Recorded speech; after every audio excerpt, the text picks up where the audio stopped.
there's no time on our side. We just want to um, move on very quick. Deputy Clerk, can you alert all honorable members to get into the house?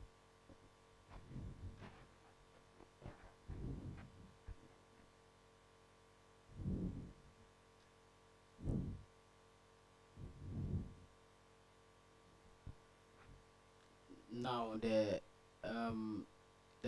the act has been projected, but I don't know whether you would. No, but I'm sure you are able to go through it and um, have something. But if we still think that there's a need for the clerk to read it, then he can proceed to do that. Then we'll move forward. So, honorable members, are you able to appreciate it just as it's projected, or you want the clerk to read it? They should be scrolling it. So the those in charge can they work on that, so that it is not just on static as if it is something that cannot move. We are privileged this evening, more or less, to have in our midst a former member of this great parliament. He's popularly known as MI. You give us a wave back there in school. Thank you very much. Thank you very much.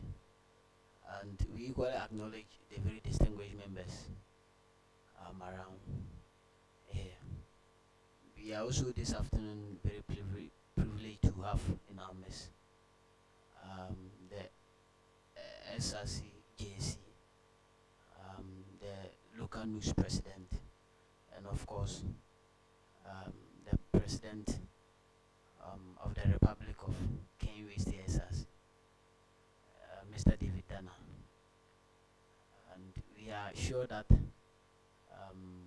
our guest members are pregnant with issues, and we are hoping that before His Excellency leaves the walls of this building, everybody might have given birth, and given birth successfully with regard to concerns. Thank you very much. So, clerk, please can you go back there and ask that they should scroll the distance, so that whilst the proceedings are going on, there's no time for us to read it. Members can take time to also be reading it. If there's nothing wrong with it, then we can allow it to go through. Thank you. So, in the absence of any concern, I would want to go straight to invite the local news president. That is if there's nothing to table. But if there's any concern to raise outside any other thing, I would expect that at this stage we get to bring those concerns on board within the items that we are discussing on the floor of Parliament today.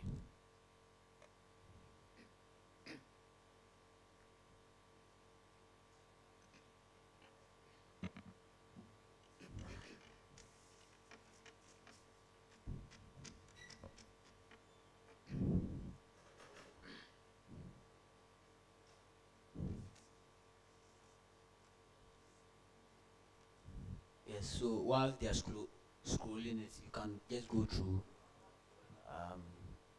and see here. David, you have something to say? Yes, Mr. Speaker. Thank you very much, Mr. Speaker. So as you already said that we have a lot of issues with us to discuss, I also believe that when we are about to also give our comments, give us enough time to present our issues and then address to be given to us for us. Thank you very much, Mr. Speaker. Okay. I just wanted us to have a look at, last week we just voted on it, and the only problem we had was that there should be some modifications, okay? So it is expected that having voted on a bill of this nature, now those modifications has been effected, it is an act. It is only appropriate that we had the opportunity to go through it carefully, and if there is some mishap in it, we can correct that, so we don't revisit it in the future. Or it is placed before the president for him to append his signature, then there are some mishaps that we're supposed to correct in those things. I think it's very, very important. We'll have a look at that. Yeah, that's why I just want him to scroll it appreciate or read it and get to appreciate it better.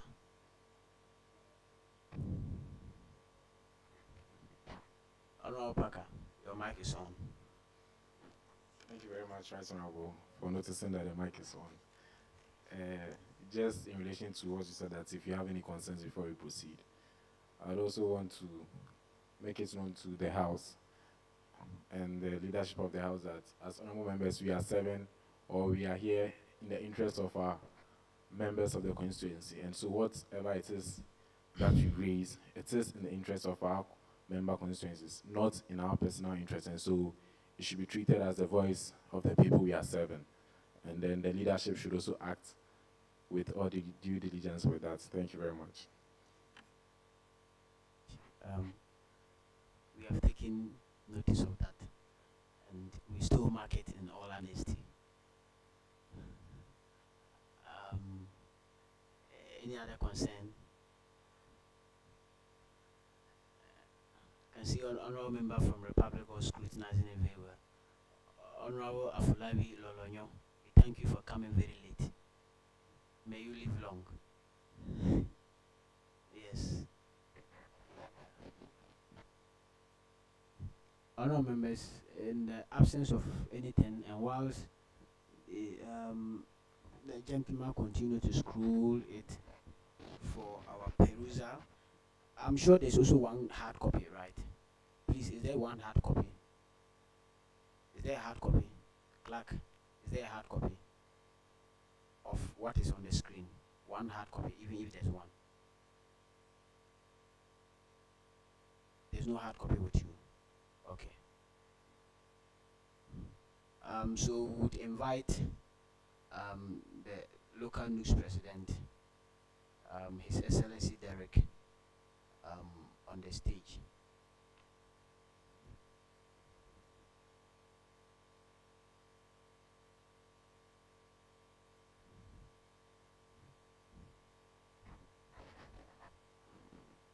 All right.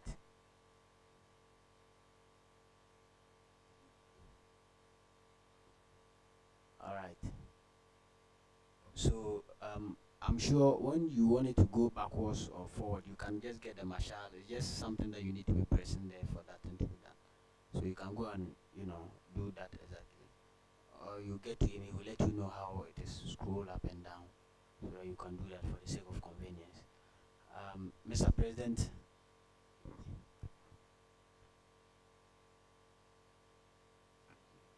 Okay, Mr. President, you can deliver your list. Mr. Speaker, the SRC President, the Chairperson of the SRC Judicial Committee, honorable parliamentarians here, members of the gallery, a very good evening to you all. Nook's Care University continues to transcend all expectations, and this year promises to be a very exciting one for Nook's Care University. To start with, on the 24th of February, the Nook's Care University Text Matters will be coming off. This program is a capacity building program, and it also seeks to bring all these students together, be it the students in the traditional halls as well as the international students. The designated host for this program is Kafui Day, and I believe our honorable parliamentarians who serve as presidents and secretaries for the various halls have their candidates ready for this program. This program promises to be exciting, as certificates, citations, as well as a cash prize will be given to the halls that will place first, second, and third respectively. Moving forward, the SRC together with the local Nooks will be organizing the third edition of the Tech Talk. This edition promises to be very exciting because we have more than 10 speakers coming on board to grace this occasion. Thirdly will be the Finance Fair, which is again being organized by the SRC and the local Nooks, an initiative of the SRC Financial Secretary and the Nooks Financial Secretary. The fourth program will be the Nooks Care University Excellence Awards, which seeks to reward students and non-students who have excelled in their various fields of study and work as a whole. Last but not the least, fifth will be the Time with the President. This is a program we've envisioned to come off this semester. We'll have the President of the Republic, His Excellency Nana Addo Dankwa Akufo-Addo, coming to get the Great Hall to have an interaction with the student body. Last but not the least will be the Ballot Bag, which is a book by our very own Joe Sapon. The book launch will be coming off on the 3rd of March at the Great Hall Conference Room. So we invite all and sundry to make it an effort to be at the book launch. To end with is the NUCS Beneficiary Fund. For the first time in over 55 years, local NUCS has been established in various secretariats throughout the whole country. Local NUCS KNST, for the first time, is setting up a beneficiary fund to cater for needy but brilliant students. The initial amount to be used for this beneficiary fund was 50,000 Ghana cedis, but through negotiations and the hard work of the executives, as well as the unbroken, unbent work of the sponsorship committee, an additional 100,000 cedis has been secured in addition to the 50,000 cedis to cater for the needy but brilliant students. So students who are interested in this will have to apply through the Dean of Students office, and after the interviews and all, these funds will be released to the students. I'd like to end on this note. Mr. Speaker, if you remember clearly at the handing over, I said something, I'd like to retract it. NUCS will continue to work hand in hand with the SRC to make sure education is indeed made a right, not a privilege. I'll later continue, Victoria Seta. Thank you very much, and God bless you. Thank you very much, NUCS President. Please, we can take some few concerns from honorable members.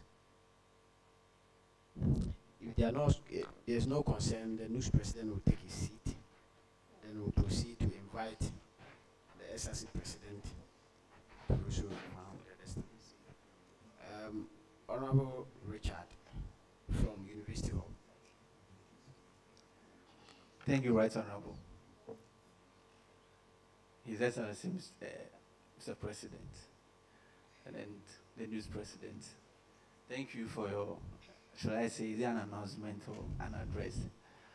Please, per your submission, it looks as if you're just giving an announcement about programs that you'll be doing for the semester. You've not even account for what you've done last semester, the state of the news and all that, and you were just, you were just giving us programs that you'll be doing for Honorable Member for Investiture, respectfully, please, what do you want to hear with regards to the address? Because I think I've stated clearly what NUCS University plans to achieve this semester. But I'd like to know what you've done so far as it stands now. What I've done so far as it Yes, stands please, now? yeah. Okay. And more, I'm not done with my question. Okay, then please And finish. I wanted to know from you if you are aware of the happenings that's happening in the schools, but some decisions that have been taken, your office students are not happy about, and what you've done about it as a NUCS President. Thank you very much. Respectfully, please, which issues are you talking about? There are a lot of issues. A lot so of please be issues. specific on the issue and I'll talk Okay, about it. let me start. Whole week being celebrated within 1 week, office students are not happy about the mixing of Unity Hall and University Hall, our 34%, and so on and so forth. Wi-Fi issues in the hall and other stuff. Thank you very much. Okay, thank you very much, Honorable Member of Parliament for Investiture. I hope, okay, you're in Parliament and you use the SRC Constitution as amended, 2011 as amended. And in the Constitution, you can see it states clearly that NUCS is a body under the SRC. NUCS is a body under the SRC. NUCS is not on the University Council. NUCS channels its grievances, everything through the SRC President to the Dean of Students, or through the SRC President to the University Council. So with NUCS, everything we do, we channel it through the SRC President to the University Council, or through to the Dean of Students. Thank you very much.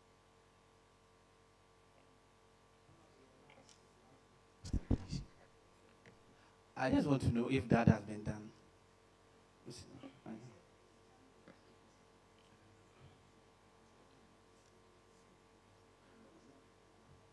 Okay, I want to know which.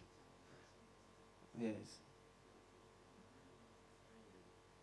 But since he's the one saying in the course that has to be done, if he has done any such, he can tell us. Okay, so you want to know whether he has actually channeled such Any concerns to of the the SRC? concerns to the Okay. SRC President. Okay, so I think you can address that, Mr. President. Yes, please. The concerns are being channeled through the SRC President, and he's working very hard to make sure these concerns are solved. Please, be specific, which of them? But you stated few concerns, mentioned so I those just talked of concerns. the few concerns you stated. Thank you very much, Mr. President. Honorable Member, thank you. Honorable Parker. Right, Honorable. I just wanted to draw you to the attention that His Excellency is not following parliamentary procedures by directly engaging the Member of Parliament. I believe that you would have to give him the go-ahead to do that. It is not a dialogue that we are having in this manner. We are addressing our concerns through you, Honorable Speaker, and then to him. Okay, thank you very much. All right, so Well noted, well can I go ahead? Yeah, so you can go ahead. Please give all the submissions so that we also don't seem to address it in a way that will prompt a response before you now say the next thing. Sometimes that's how come you see them also coming there. They are not members of parliament, so we can pardon them when they are not familiar with parliamentary proceedings. Okay. Yes. So continue with your submission. All right, thank you very much, Right Honorable. I'd just like to re-ask the question that Honorable Richard asked, that this is the state of Kenya you addressed. And then, as an honorable member sitting here, I don't know the content of the letter that was sent to you. However, as honorable members would want to know what the Office of Local News KNUST has done as of last semester, the money spent, how they were spent, and then what, before you go ahead to tell us what you intend to do for the students' body. So we want to know what you have done last semester and then how you did it, the money spent. Secondly, you rightly stated what the Constitution says, that the NUCS president is supposed to channel whatever concerns through the SRC president. The question being asked, or to reframe it, is that what is the take on NUCS KNUST, local news KNUST? What are their take on these issues raised, and then what are the points, key points that they have channeled to the SRC? That's what we want to know from you, Mr. President. Thank you very much. Okay, you can answer that. Okay, thank you very much. You stated you want to know what NUCS KNUST has done as of last semester. Okay, first to begin with, on the 23rd of September 2017, NUCS KNUST embarked on an outreach to Efiakobi Senior High School, where we took resource persons and dignitaries to Efiakobi Senior High School to teach these students on the theme After School, What Next? This event was preceded by a donation to the Garden City Special School, where we have younger brothers and sisters who, due to one reason or the other, cannot cater for themselves or find it difficult to cater for themselves. A donation of almost 3,000 Ghana cedis worth of items were made to the students at Garden City Special School. The students at Efiakobi Senior High School, since NUCS is a body not necessarily associated with KNUST, but Ghana as a whole, with regards to reaching out to the students, once you're a Ghanaian student, you form part of NUCS. At the outreach, these students were taught how to make beads, sobol, and fresh yogurt at Efiakobi Senior High School. Secondly was the apprenticeship KNUST program. On the 21st of October, the apprenticeship KNUST program came off at the engineering auditorium. The aim of this program was to build the capacity of students. We had over 800 students gracing this occasion. These students were taught how to make beads, sobolo, fresh yogurt, but this year around, we inculcated more of IT and carpentry into it. So these students who came for this program had their capacities built with regards to learning how to make all these items I've made mention of. Another thing we did was the school fees issue. Remember when the school fees issue came up? You were being attacked here and there. We had radio stations calling us and all. The SRC president can bear witness to that. Through talks he had and through negotiations he had, Parliament came in and requested we pay the school fees we paid for the last academic year, which was done in the best of interest of students. This was the second question again. Honorable Parker. Retrieve that for him to answer. With the first question, you're not even done. You stated clearly the programs that were done. And the second part of that first question was how the monies and then the finances, because your treasurer appeared before the House and then couldn't give account of how the budget or the money is allocated to the specific programs you made mention of were not spent. That's the second part of the first question. And then the second question actually has to do with the channels or the issues or the points that you have raised channeled through the SRC president. That's what we want to know from you. Okay, honorable member. You said with the treasurer coming, I was never aware the treasurer came here and didn't do what he was asked to do. I just drawing my attention to that. I was never aware because I remember he told me clearly he's been served a letter. He came here, the SRC treasurer, to state what the funds have been used for. So I just draw my attention to the fact that the NUCS treasurer hasn't done what it's supposed to. I just draw my attention to that. So I'm not privy to this. Okay, Honorable Parker. I find it strange for you to say that you are very strange to this. you consented to whichever check that was signed to. Mr. Honorable Member, I think you didn't get me. I Mr. told President, I'm Mr. addressing President, take your the time. Speaker of Parliament. Land. Oh, okay. I'm addressing the Speaker of Parliament. Thank you very much. So I'm listening. What I'm trying to say is that if you should tell honorable members here that you are not privy to the amount of money that was spent in these programs that you are boasting of to this honorable house, it means that I don't know which word to use, but you want to tell us that we don't know why you are here. The point here is that whichever programs that you have done last semester would want to know the money is involved and then what is left of NUCs, local NUCs. That is what we are asking. And then I clearly said that your financial treasurer was not able to do that, and then today that you are here, would want to find out from you. And then you can't tell the honorable house that you are not aware, you're not privy to that. Because I believe that before any money is given out, you append your signature to it, and so you should be able to have record of that. Okay. Honorable Member, I think clearly you didn't get what I said, but I think I'll just break it down more for you to understand. You made mention of the fact that the treasurer came here and was supposed to give a breakdown of what the money has been used for. You never asked me to tell you what the money has been used for. Secondly, if you want me to tell you what the money has been used for, fine, I can tell you, but you should have given me prior knowledge to that before coming here. Because as I stand here now, the only thing I have here is this book, which contains nothing. And should I come and stand here and just talk of what the money has been used for and not giving correct accounts of what the money has been used for?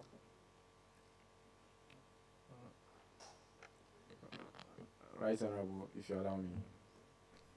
Honorable, no, I'll come back to you. So everybody has the opportunity to do that. I'll come back to you. Thank you, Mr. Speaker. Thank you, the House. Please, it's more of a follow-up based on their conversation. When he was making his submission, he mentioned that almost 3,000 was donated to one particular orphanage, right, if I get it right, or children's home. At least that is a figure he has mentioned. So what prevents you from mentioning the rest? Like, so what prevents you from mentioning the rest? Like apprenticeship clinic, about 800 people attended. So at least you should have a fair idea of what actually you spent, because you said almost 3,000 in donation. So you are not telling us the exact figure. So you are padding in a way. So if you want the exact figure, that means the financial secretary has to come and clear that. So with the apprenticeship clinic, at least tell us something. How much did you spend? Then if we meet the NUC's treasurer and he's telling us a different story, then we cannot handle it from that angle. So please, I believe you can do that. It's not far from you. Mr. Unity or President, thank you very much. Respectfully, yes, you said that, but you see, with the NUC's administration, that's the function of the NUC's treasurer. The function of the NUC's treasurer is to deal with monetary matters. I said about 3,000 Ghana cedis with regards to the donation that was made to Garden City Special School. Yes, I quoted the figure right, but not necessarily the amount being 3,000 cedis. With regards to the apprenticeship care university program, with the over 800 students, that grades location, that was a raw figure I stated, because clearly there were more than, let's say, 700 students at location. So not the exact figure stated here. So if you want me to come here to Parliament and brief you on the financial matters or financial standings or what the monies were used for last semester, fine. Then you can call for another sitting or the next sitting, and I'll respectfully come here and come and do that. Because as it stands now, I don't have the correct figures or anything here to do that. Honorable Jonathan. Mr. Speaker, the House.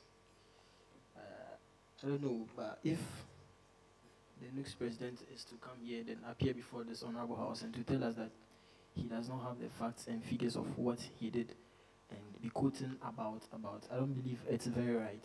Because this is the state of the SRC address. And for that matter, the NUCS is part of which the NUCS must give account of whatever has transpired. In fact, he was very fast and very quick to give us announcements of the program they're having, so we are expecting of him to deliver as such. Now last year there were several programs, of which we had a congress, and that congress was very dangerous. In fact, we were treated unfairly. We were made to sleep with mosquitoes. We couldn't brush our teeth. The next day we returned on campus. I don't know if he, and even just to add up, our allowances for that supposed next Congress, if it should be called so, was not given to those who attended. So I don't know. he should come again and then give us the details of everything that went on during the semester, and then give us as to the financial accounts to it. Thank you very much.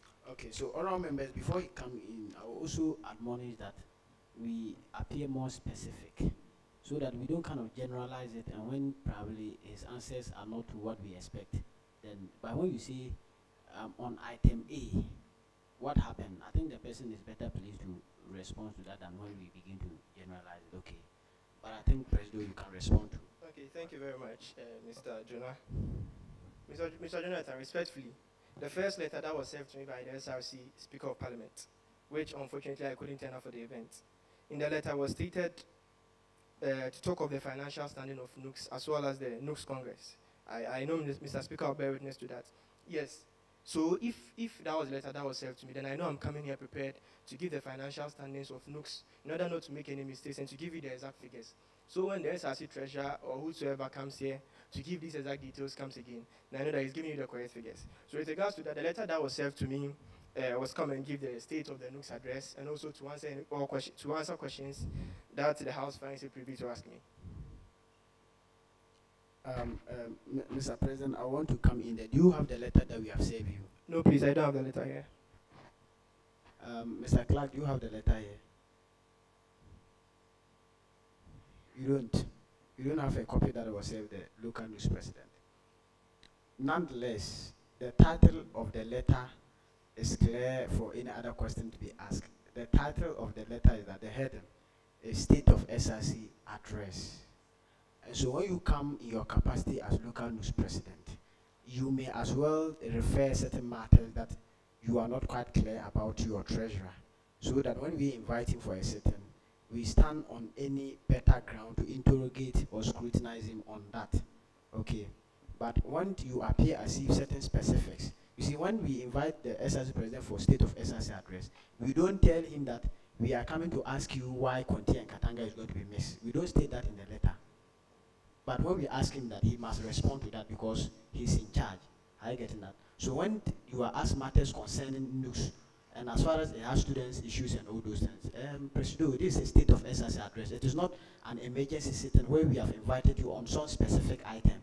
And that's why in the letter we stated that, and any other matters that is House deemed fit.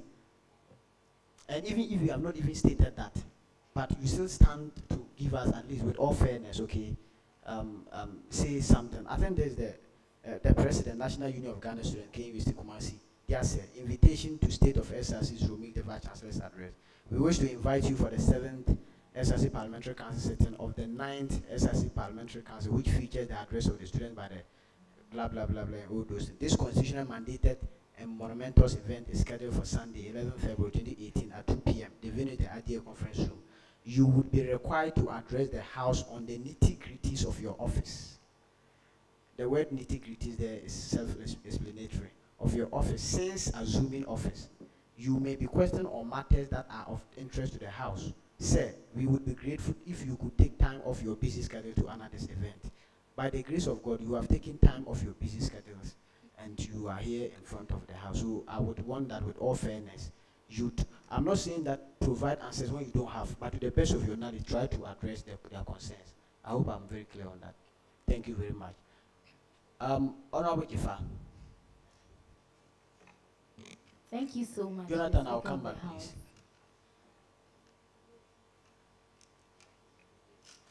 With regards to last semester, the Congress, we want to know more about what was supposed to happen and what went on, and about the issue of the allowances, because there was budget drawn for it. Thank you very much. Okay, thank you very much. With regards to the Congress was designated to come off at Methodist University Dansuman. KNUST sent a delegation to the Congress to attend the Congress. Me, together with the SRC President and the Speaker of Parliament, had people selected to go and represent KNUST at the Congress. Unfortunately, there was a turnout of events and some misunderstandings. So, some of the delegation, the people from one of the delegations or some of the delegations couldn't wait to vote for the candidates due to some misunderstandings. So that was one of the reasons why the Congress with regards to some of the students came here and some of the students stayed for the Congress. So the Congress went off, there was election, a president was elected and all. And with regards to the allowances being paid, when we came to school, I, together with the SRC president and the dean of students, had a meeting with regards to the allowances. But since there was not that total representation, or not all the students who went there waited to grace occasion and all, and some of them came back, and because of the misunderstandings associated, the allowances weren't paid, and the allowances were paid back to the coffers. You can go to the account office, and if anyone has access there, and inquire from them, they will show you the documents and all. The allowances were indeed paid back to the coffers, and no one had allowances. Thank you.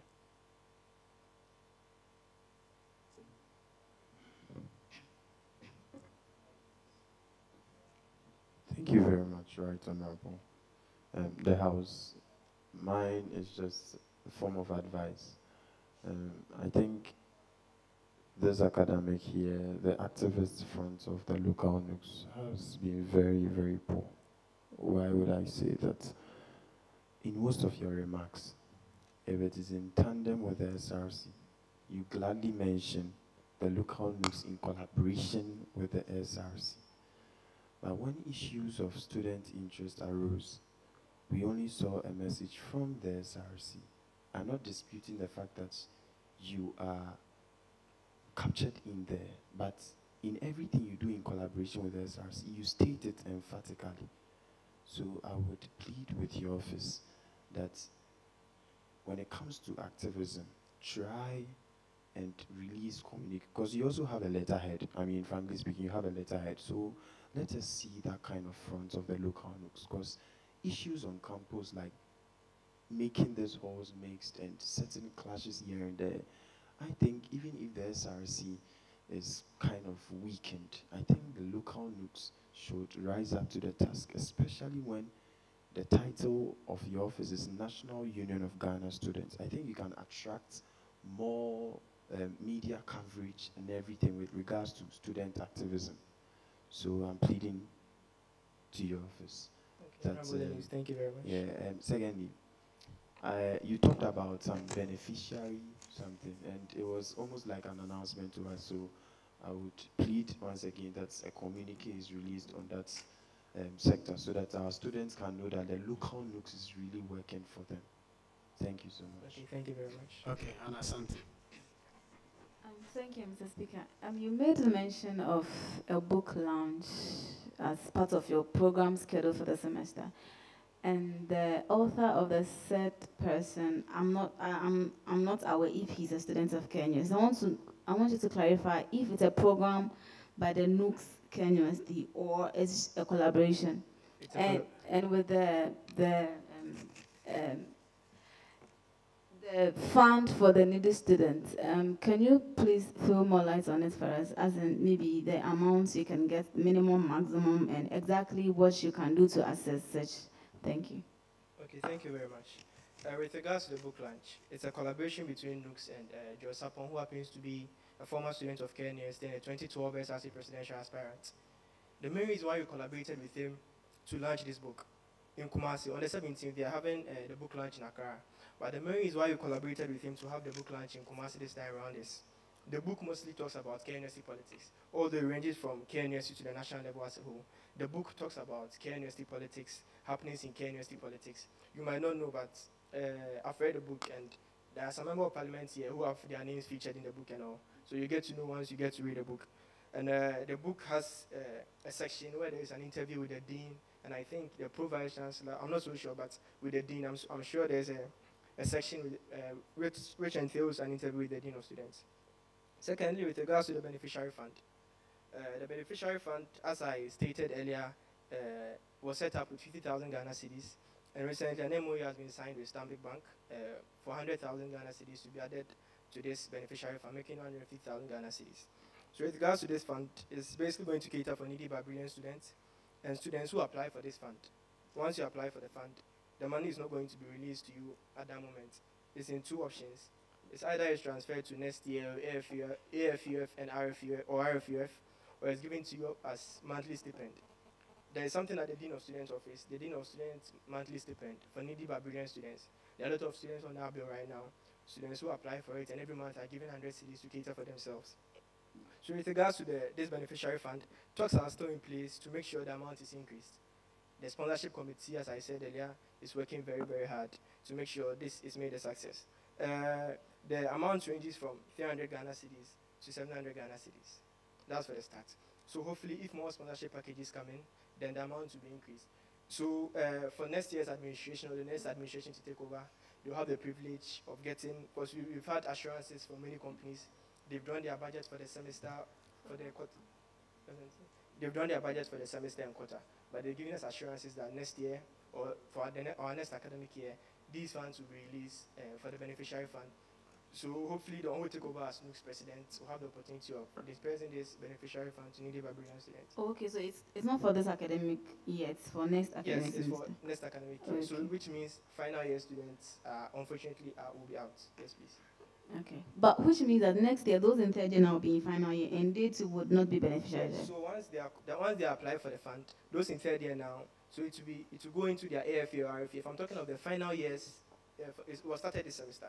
So for the final years in this semester, you get it. So next year they can apply for it. Thanks. Thank you, Mr. Speaker. I have just two concerns over to raise. One is about the book launch. I want to know if this has been captured in your budget and if money has been allocated from the NUC's coffers with respect to this book launch. And secondly, in your submission you made of apprenticeship University, and I wanted to know if the people that participated had been given certificates. Thank you very much, Mr. Speaker.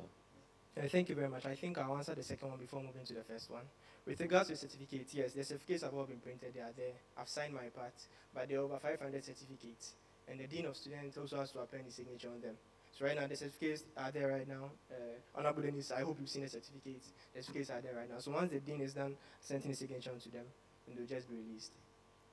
Okay, and firstly to the ballot bag book launch. Yes, please. Money has been allocated for the ballot bag book launch.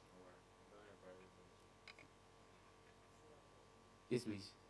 I want to know, is it a private something that you are collaborating with, or is part of your budgets that you've prepared for this semester? For the book launch? Yes, please. No, with regards to the book launch, the money is not coming from NUC's. It's coming from Joe Sapon. I think we are just taking care of the venue for the event, and he's going to handle the rest. And yeah, the venue, why should the venue be, our NUC's money to be given as with respect to the venue? Why should it be so? NUC's money to be given with respect to the Because venue. this is kind of somebody's book that wants. Honorable, I'm sure your point is that since they'll be getting a venue, why should NUC take care of the venue? Take care Is of that the your venue, question? yes, please. So I think I'll draw your arguments back to why is NUC's partnering Joe Sapon for the book launch? Or that's what it all boils down to. Joe Sapon is a former student of KNUST, the 2012 Src presidential aspirant, and the book doesn't just entail other schools. The book is mainly focused on KNUST.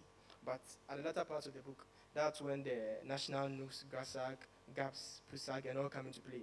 So with regards to the book, it's a very good book. It entails student politics, what to do, what not to do, the things that happen in student politics you are all not aware of.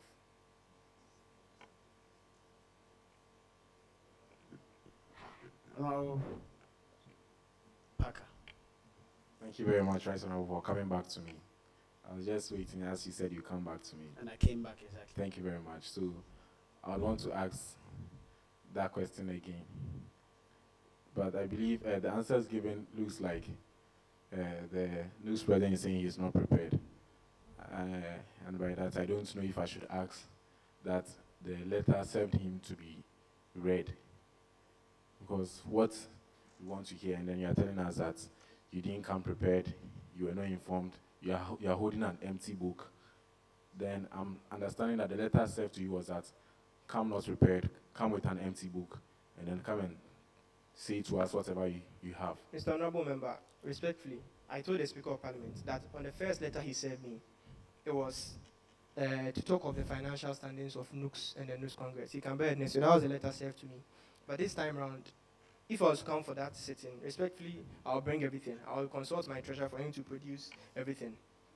The second letter that he sent me was come and answer questions. But in the first letter, it was theirs to come and talk of the financial standings of NUCs and to also talk of the News Congress. But in this second letter, it wasn't dated.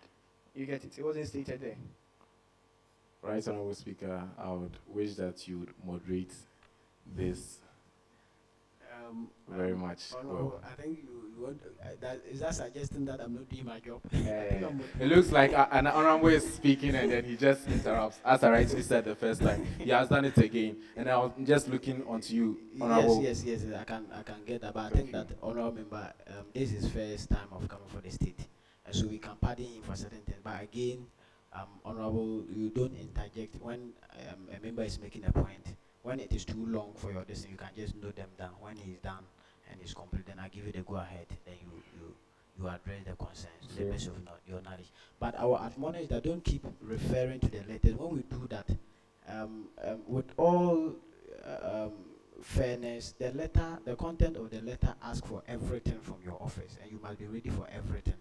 You can't say that you would you hope that next time you are able to furnish yourself with certain information for the house. I think that is quite fair than to want to defend by saying the letter didn't state A, B, C, D, and all those. I'm not sure the SRC president, maybe he's also here before he comes, will not also come and give us those things by saying the letter didn't state that we should talk about mixing of horse. So because of that, why should a member ask him about mixing of horse? And that he doesn't have those documents of meetings he has attended to update us on that. I think that wouldn't be fair to the house. Okay. So but honorable, I will take your last submission so that we can. But he will respond to your concerns. But if there's any other submission to that, so you rehash that for him to respond. Okay. Yes. So I'll rehash it again. We want to know the financial standing of the NUCs, what was spent last semester, and then secondly. So what was spent last semester, I got him right too. I think someone talked about NUCs, and that was more specific because it was what was spent last semester, and he talked about what happened at NUCs. Someone also talked about something. No, if I even said they had gone for some outreach at Fiakobi Senior High School, and he mentioned an amount that so when you go specific by saying that last semester you did this, and you presented a budget, you understand. So we want to know how much went into that, and that it has happened or not. I think that one will be fair enough. But when you say what went into last semester's destined to, will be, you get it. Thank you very much, Right Honorable. Not to prolong this whole question, just want you to know that as honorable members, we are not even finished with the approved budget. So it becomes even difficult for us to ask about what went on. But I want to, with all due respect, you have the budget that was laid before Parliament this semester. I mean, you have last semester. You had the opportunity to peruse the budget. But the approved is not available for members of Parliament. That's what I think that you are drawing us backwards when you want to talk. Thank you very much. I just want to make that point known. Okay, very well. Very well. Just want to make that point known. Very well. So secondly, the second question was, you clearly stated that SRC Constitution 2011 Assembly demands that issues relating to students, the NUCs, if NUCs has any issues or points to be raised, you channel it through the SRC president. And then as you are standing before us, we want to know the issues as Honorable Richard made mention of those issues, your points, and then how you raise them to the points you channeled to the SRC president. Those are the points we want to know. Parker, those issues, what issues? Conti and Katanga mixing. What concerns, what advice have you given in working in collaboration with the SRC president? What exactly have you said? What is your stand? I think that way is more. Right now, I think that's what Honorable Richard asked, and then I'm just restating that because he dodged. But I don't want a situation whereby he will now ask you again that what issues specifically. So the issues specifically were about. He made mention of the whole week. Okay. We didn't hear anything from the NUCs. He made mention of the Unity Hall and the University Hall being turned into mix, so we didn't hear anything from the NUCs. And then the 34% issues bothering students, the Wi-Fi system. So you want to know how he has collaborated with the SRC president Thank you on very those much issues. on these issues. Thank you very much. I think his point is well established. Thank you very much. With regards to the with regards to the mixing of the halls, the SRC president is here. We have been in talks. He's doing his very best. He's doing his very best to ensure it. With regards to that very same mixing of the halls, be it Kunti and Katanga, he's making sure this thing won't happen. We are in talks. We are putting measures in place. And no, it's not everything. Respectfully, it's not every measure we put in place. Respectfully, I have to let you know, respectfully, because some talks are with people outside the confines of KNUST, which are still ongoing. So the results will determine if whether or not these things went in.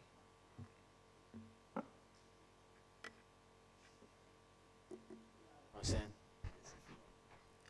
Honorable George, I'll take the last two. Thank you, Right Honorable Speaker. I think there is a follow-up. We would From like to know. Honorable George, I'll take Honorable Jonathan, then we move to the next. Yeah, we would like to know your stand personally as a NUKS KNUST president. Your stand on the matter, changing Unity Hall and University Hall into a mixed hall. We want to know your stand. You personally, the president, your stand on this matter. Thank you. Respectfully, honorable member of Unity Hall, I don't agree with mixing the halls, mixing the two halls. Thank you very much.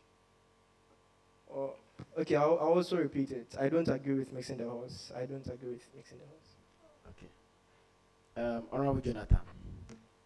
Mr. Speaker, the House, please, I asked a question concerning the next Congress that we attended. I was so much baffled when we went there, and at least we couldn't even get a place to sleep. So I want him to finish us with a report on that, if probable, and then give us proofs to show that the monies which were to be paid as allowances and then other stuffs at the Congress, which were not spent, are actually in the coffers for student use. Thank you. Okay. Thank you very much, honorable member. I think I'll take the last one before I come to the first one. You want proof of the monies, of the allowances that were indeed paid back to the coffers? Okay. Honorable Speaker, please, when is the next parliamentary sitting? No, because I have to go to the account office and get a budget breakdown or a transaction for you to see that the monies were indeed paid back to the coffers. So I want to know when you'll be available for I can understand that maybe in our next sitting you would like to come and then give us those updates. Honorable Jonathan, respectfully, if you could meet up with me tomorrow, I'll just go with you to the account office and get it for you. Jonathan, a follow-up question. Mr. Speaker, I think I'm not there. I'm actually standing here to ask for all members, because most of us attended that Congress, and I'm not the only person who is actually needing the breakdown. So I believe if I should personally meet him, that's not fair to the House, because I didn't ask it on a personal terms. Honorable member, I'm coming. If the allowances were paid, will you be raising concerns about those substantive issues? Of course, because talk too much about the allowances. Mr. Speaker, when we went there were several treatments that we endured. Those who attended could attest to that fact.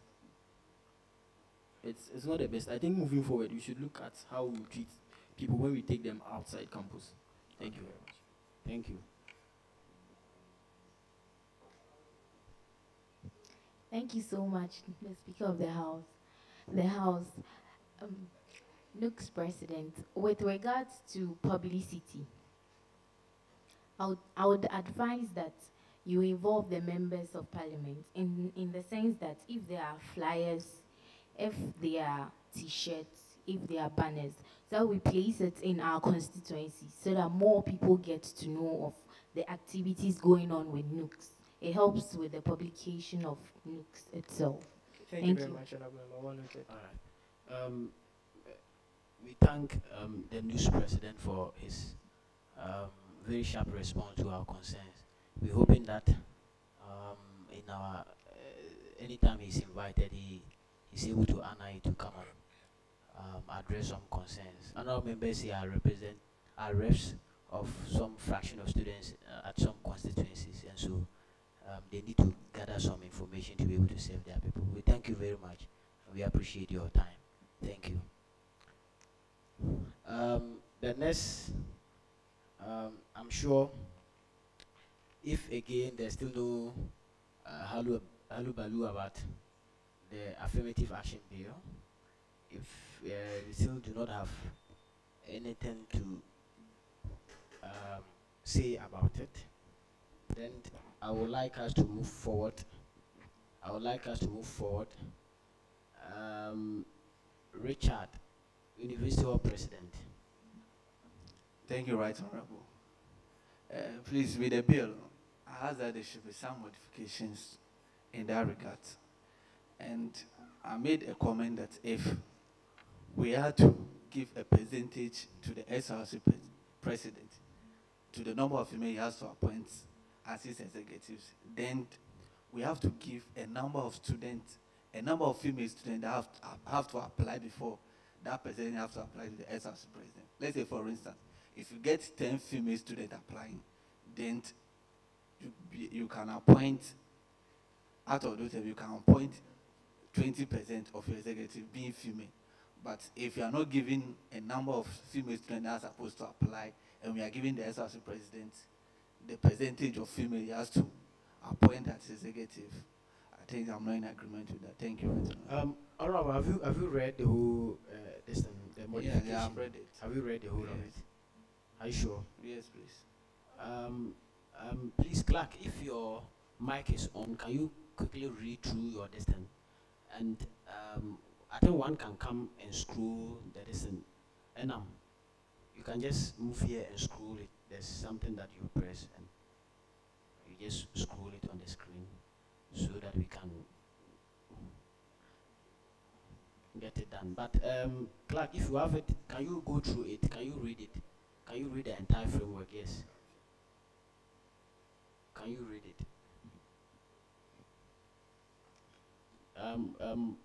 Let them do the scrolling so that you can start from the beginning and read it to the hearing. Okay.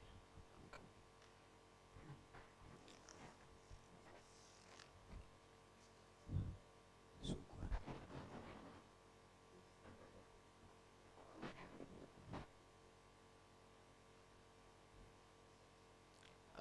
The local news president wants to take his leave and attend to an equally important assignment elsewhere.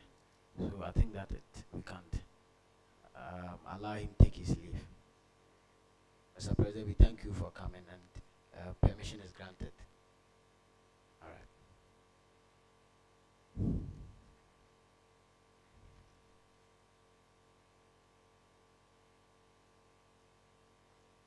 I want that to be done so that we are able to appreciate all the things that we talked about, because effectively it was the voting for it. If it was that it was voted, there's no need for debating on it, but it was voted for subject to something, that is modification, so that when those modifications are done, already something has been voted for, but just that we need to make certain correction to it, and we have assigned that the clerk should get that work done.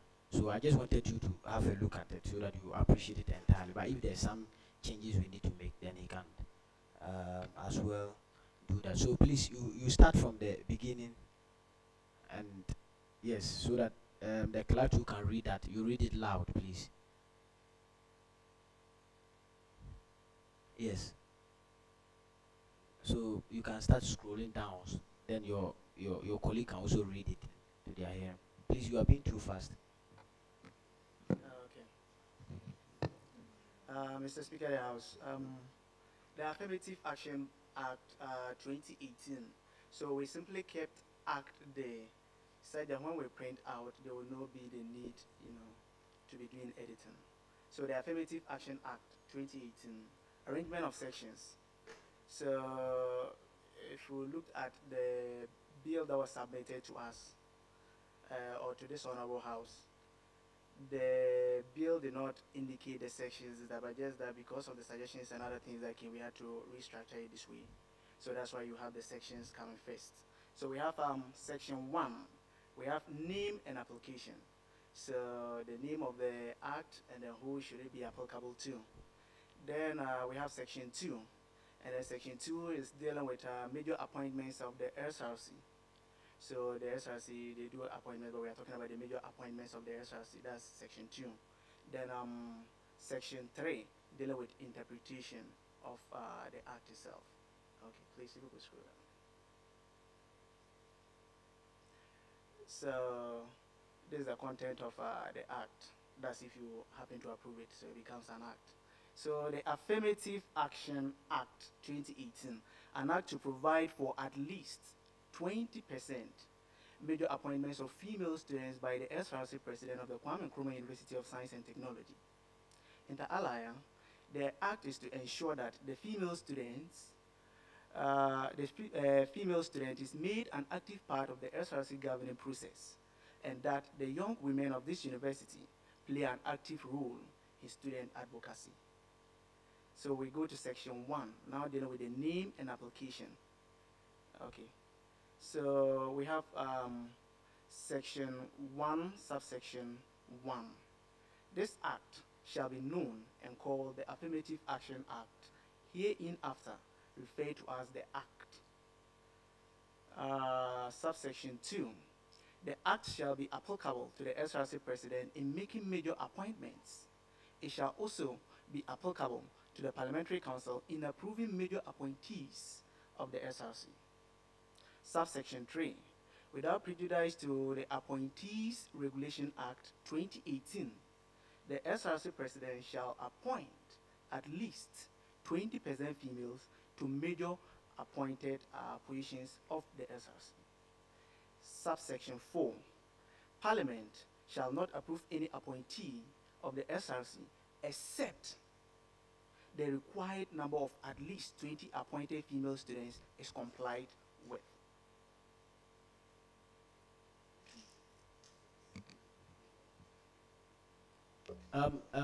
Please just take notice of those things. Just take note of any error of those things. So when we are done, we just go back and forth and get those things done. Please proceed. Oh, okay. So we go to section 2, major appointments of the SRC. So subsection 1, the major appointees of the SRC are the 19 appointees specified in the Appointees Regulation Act 2017. The appointees contained therein are: A, we have Speaker of Parliament; B, Judicial Council Chairperson; C, Public Relations Officer; D, Deputy Public Relations Officer; E, Legal Affairs Commissioner; F, Welfare Commissioner; G, Deputy Welfare Commissioner; H, Entertainment Chair; I, we have Transport Chair; J, we have Deputy Transport Chair; K, we have Electoral Commissioner; then we have L, International Relations Officer; M, Chief of Staff; N, we have Safety and Security Coordinator; O, we have Properties and Facilities Commissioner; P, we have Deputy Properties and Facilities Commissioner; Q, we have Sports and Games Commissioner; R, we have Deputy Sports and Games Commissioner. So those are the portfolios captured per the Appointees Regulations Act 2017. Then we have subsection 2. For purposes of this act, appointment to a subcommittee or a committee member is not a major appointment. So we go to the interpretation section. We just have one subsection because the rest of the things are self-explanatory and you can easily understand. So we have subsection 1. Female students herein refer to all students of the feminine gender fit and sound to be given an appointment. So I think those that were captured, I had to read the minutes to see the suggestions that we made. So, but maybe if there were some other suggestions that we weren't able to capture, that's how come maybe we're not able to get it here. So that maybe if we are able to raise them, Mr. Speaker, with your permission, then I will just have to do some editing, then we see honorable members. Thank you. Okay. So honorable members, is that the end of the? Okay. Thank you very much. What I've identified is that where you talked about there's a portion that seemed to be you were talking about it was supposed to be Act 2018, and you wrote there Act 27. The appointees is that place? Is it supposed to be 18 or 17? Go up. 17. That's the Appointees Regulation Act, but go up. It appears I saw something. Go up small. That's it. Okay, then it's correct. It's correct. Okay. So Honorable Mauli Kalaji. Mr. Speaker, please, the name is Kalaji. Kalaji. Exactly. All right. Mr. Speaker, please, I wanted to get something clear The fact that my understanding is that SRC portfolios, apart from the president and the vice, I think the treasurer and the WUCOM that we vote for, the general secretary, the rest are appointments. I'm sure, I'm not very sure about what's called. I know it's appointments by the SRC president with with consultation with some of the other executives. So I don't get it. Like the fact that these female students would have to actually apply, it's not very pleasing to my ears. I don't know, but then. The issue of female students applying was because of the kind of backlash that we witnessed in our last sitting. Okay, I think the modifications are those that were general agreed on. Okay, but some of those things that people raise, counter, debate on, we felt that we should put it aside. But those that we generally agreed on, then we should move away to do those things. That's how come you didn't see, or is there something like someone applying and something there? I'm not sure. Mr. Speaker, I think Right Honorable mentioned, Right Honorable from Katanga Hall. Honorable. Mr. Speaker, I'm very sorry for taking your title away from you. It didn't happen again. So, Honorable member from the University Hall was saying something as, for instance, if we have about 10 people applying for the distance, then we can have like maybe 20%. If it could be clarified small for me. I don't really get it. Are they going to actually apply or they are going to just appoint it? Oh, okay. Honorable member, I can appreciate why in our last sitting you were not there, so I can understand. But in that way, you want to take us back to go and start the whole. Okay. Right, Honorable. If the agreement, if majority agreed that they would have to apply. In fact, we even went to do direct voting.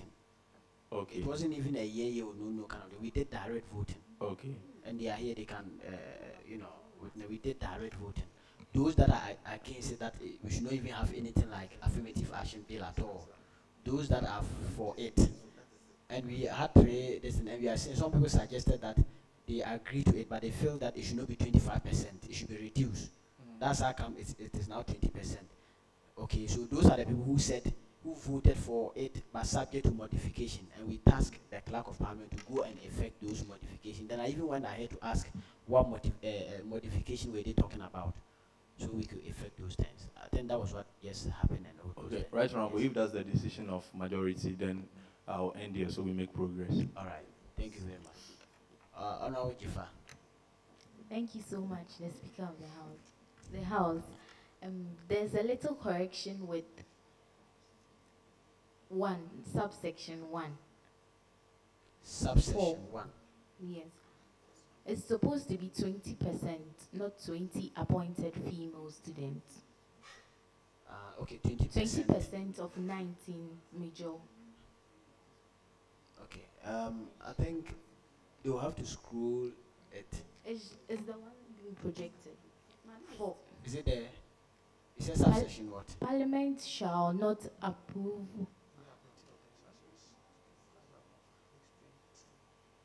Section 1, subsection 4. Okay. Is the Parliament shall not approve any appointee of the SRC except the required number of. At least 20%.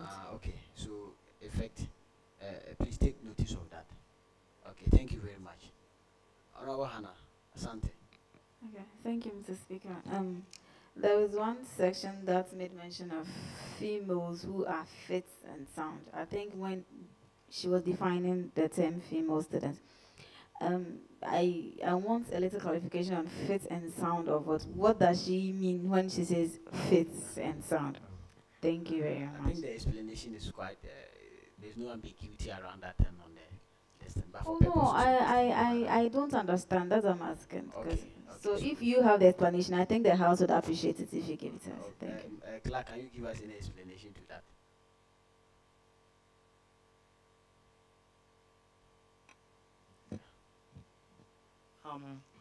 I read the bill that was submitted to the House. Then that's exactly what was captured there. And when I read it, I understood it perfectly well. That's why I, decided to incorporate it. And I think what it actually means is you need females, that are actually fit, self-explanatory, that can do the work. Because you have some females, but it's possible that, they are suffering from some disabilities and they can't do the work. So, yeah, so it's for females that are fit. So that one will be at the discretion of the SRC president. So he will look at the females to see, okay, if this female is fit, can do the work, then, So but it will be at the discretion of the SRC president. I think this issue of fitness is not just within this act alone. There are a number of act and even constitution where they will say the person must be sound and that the person must be, those kind of this. The reason is that this is law, okay? This is an act. This has to do with it's not just so any small thing, anything that has the tendency of making the act look very inconsistent or have a gap in it in terms of explanation or interpretation ought to be cured. Okay. So I'm sure that's why some of these things are there. So for clarity's sake. So that when you are my girlfriend, for instance, and you are like an Asante, and you are and you are too your shortness is not just because you are naturally short, but maybe there's I'm supposed to give a position that should be for naturally for tall people to pluck mangoes, and I'm giving it to an Asante. At least you are not fit to pluck those mangoes. Yeah. Okay, thank you very much, an Asante. Oral Paka.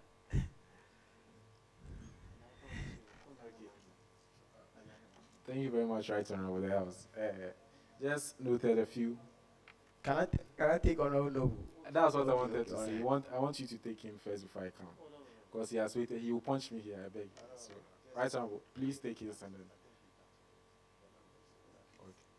Okay. Thank you very much, Honorable. Basically, I noticed that the section 2, the major appointees of the SRC are the 19 appointees specified in the Appointees Regulation Act 27. However, the major appointments stated in this act or this bill are 18, not 19. And so which figure are we dealing with? Count A, B, C, D up to R. It's 18 and 19. Up to R is 18. Can't appreciate it very well. Okay. I was also saying that this particular Appointees Regulation Act 2017 seemed to be quite deficient in the way that it has some conflict in this with the SRC Constitution. So, for instance, you would realize that the SRC Constitution still admonishes that we should have a deputy electoral commissioner in charge of non-residential elections. Okay, but in this Appointees Regulation Act, it is not captured. It is only the electoral commissioner and the deputy.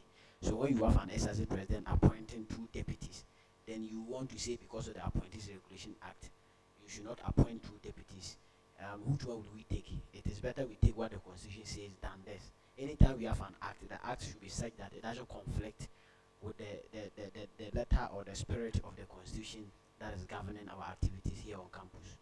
So even this particular this thing is okay. So but is it 18 or 19? Can you do the counting? I think okay. That I kept on the drive. Then it's possible, they have opened the other one. I'll just let them open the second one and we see. Okay. Because it's possible. Because there are 2. I did the editing through them. The editing, okay. Yeah. But what we are looking at is 18. Yes, but what is but here, the most I think important thing is that let's take notice of that. So when we even get those differences, we just affect that. All right. Yeah. So your point is well noted. We'll correct that. Right, Honorable. If you would allow me again, the fit and sound, I'm a bit lost with it because I just wish that the act or the bill would properly define who is fit and who is sound. Because if a disabled person, a female, is in a wheelchair, would you another person as fit or not fit for that particular portfolio. So for fairness sake, I'll just wish that it is clearly stated Okay, okay, or clearly interpreted so that there will be no ambiguity. okay, okay. I think we would consider that since some lawyers are here, they'll put their brains together and get that done. I think it is only fair to know who is exactly fit, so that it is not because Hannah Sante is short or Katanga Hall General Secretary is short, so because of that he's not fit. You understand? Or because some my people secretary is nice. or because in this secretary is Beautiful. you know uniquely unique. Yeah. All right, all right, all right. So I think these are the only concerns we have raised, right? So we would have that affected. Okay. All right. So honorable, honorable.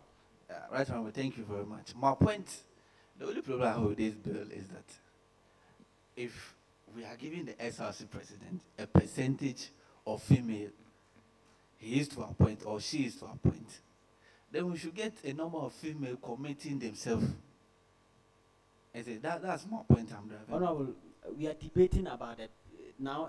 We are debating about it again. I thought voting took place. We debated over it, and now I raised that concern last, but it was not captured. But it doesn't mean that when you miss it, okay, we should be reversing. Otherwise, then it will mean that we will have to revisit until 2012. Some of the issues that have even happened, we'll have to revisit them. You get it? Where it has gotten to is not to debate it.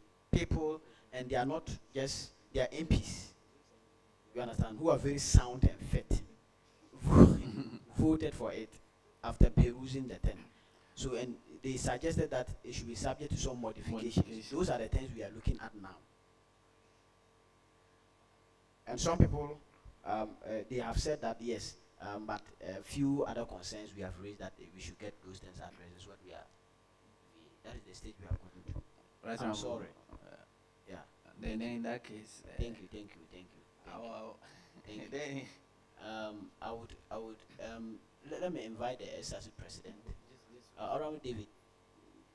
Okay. Okay.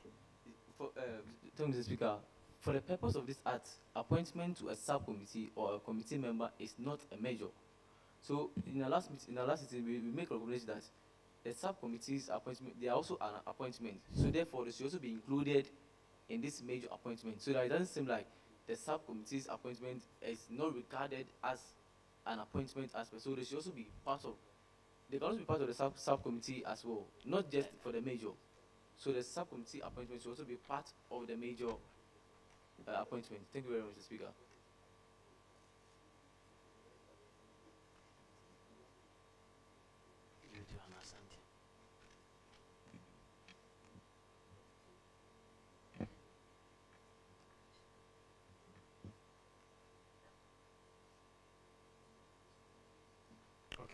Okay.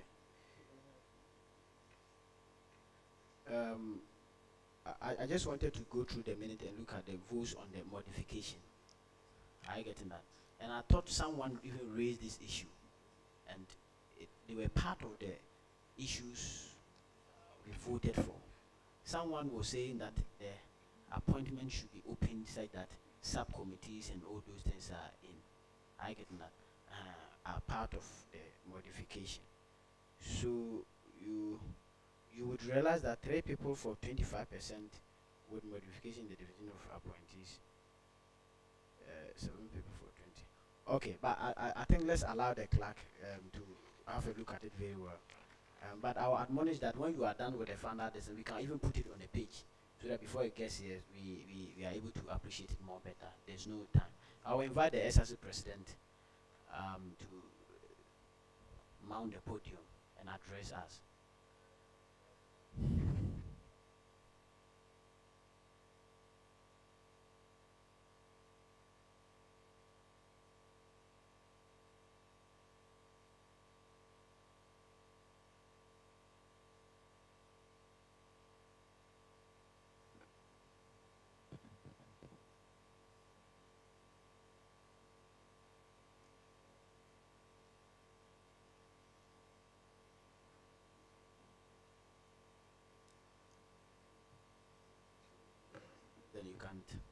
address us. Okay, thank you very much, the Speaker of the House. Greetings to all of us. Right now, the Speaker, our Judicial Chairperson, SRC executives here present, parliamentarians, ladies and gentlemen, duly recognized. I think for today it was quite more prepared. So we'll have a PowerPoint presentation, unlike the others. Very soon, I think we'll show from the back. It's been quite a while addressing this house, and I've been yearning to get this chance again, so we get to iron out lots of issues. I know there are a lot to be spoken about, and but I can't continue. Let me first acknowledge our honorable member from Unity or that I'm admiring his shirt. Methodist use what? Okay, but technical, please, if you can get the PowerPoints running. But as we wait for that, I'd like to quickly go through a few of the concerns that were raised before my arrival here, or as I listened to the submissions. But first off, on the current act, I think one thing I would like to recommend is that you never know. We might have an SRC president some years to come who might be female biased, and we want to appoint all executives as females. In that instance, what happens to our colleague males? So maybe we can add on to say that no gender whatsoever should be affected negatively. So, regards to the gender, irrespective, there shouldn't be it should be less than 20% of the appointees, whether male or female. But this act is specific to females. But then, again, that if it happens to be the otherwise, our males are also not unfairly treated. That's a recommendation too. And then that I'd like to also appreciate the KNST Student Parliament House that not long ago I got a document from them outlining their concerns on challenges, happenings on KNST campus so far, and their recommendations, and what they expect SRC to do and actions they expect us to take in regards to it. Also,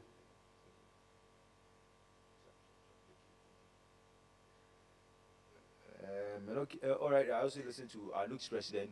I think the initiative to bring up a beneficiary fund is not in the wrong direction at all, because we understand that most of our students need to be supported one way or the other, especially when it comes to their welfare.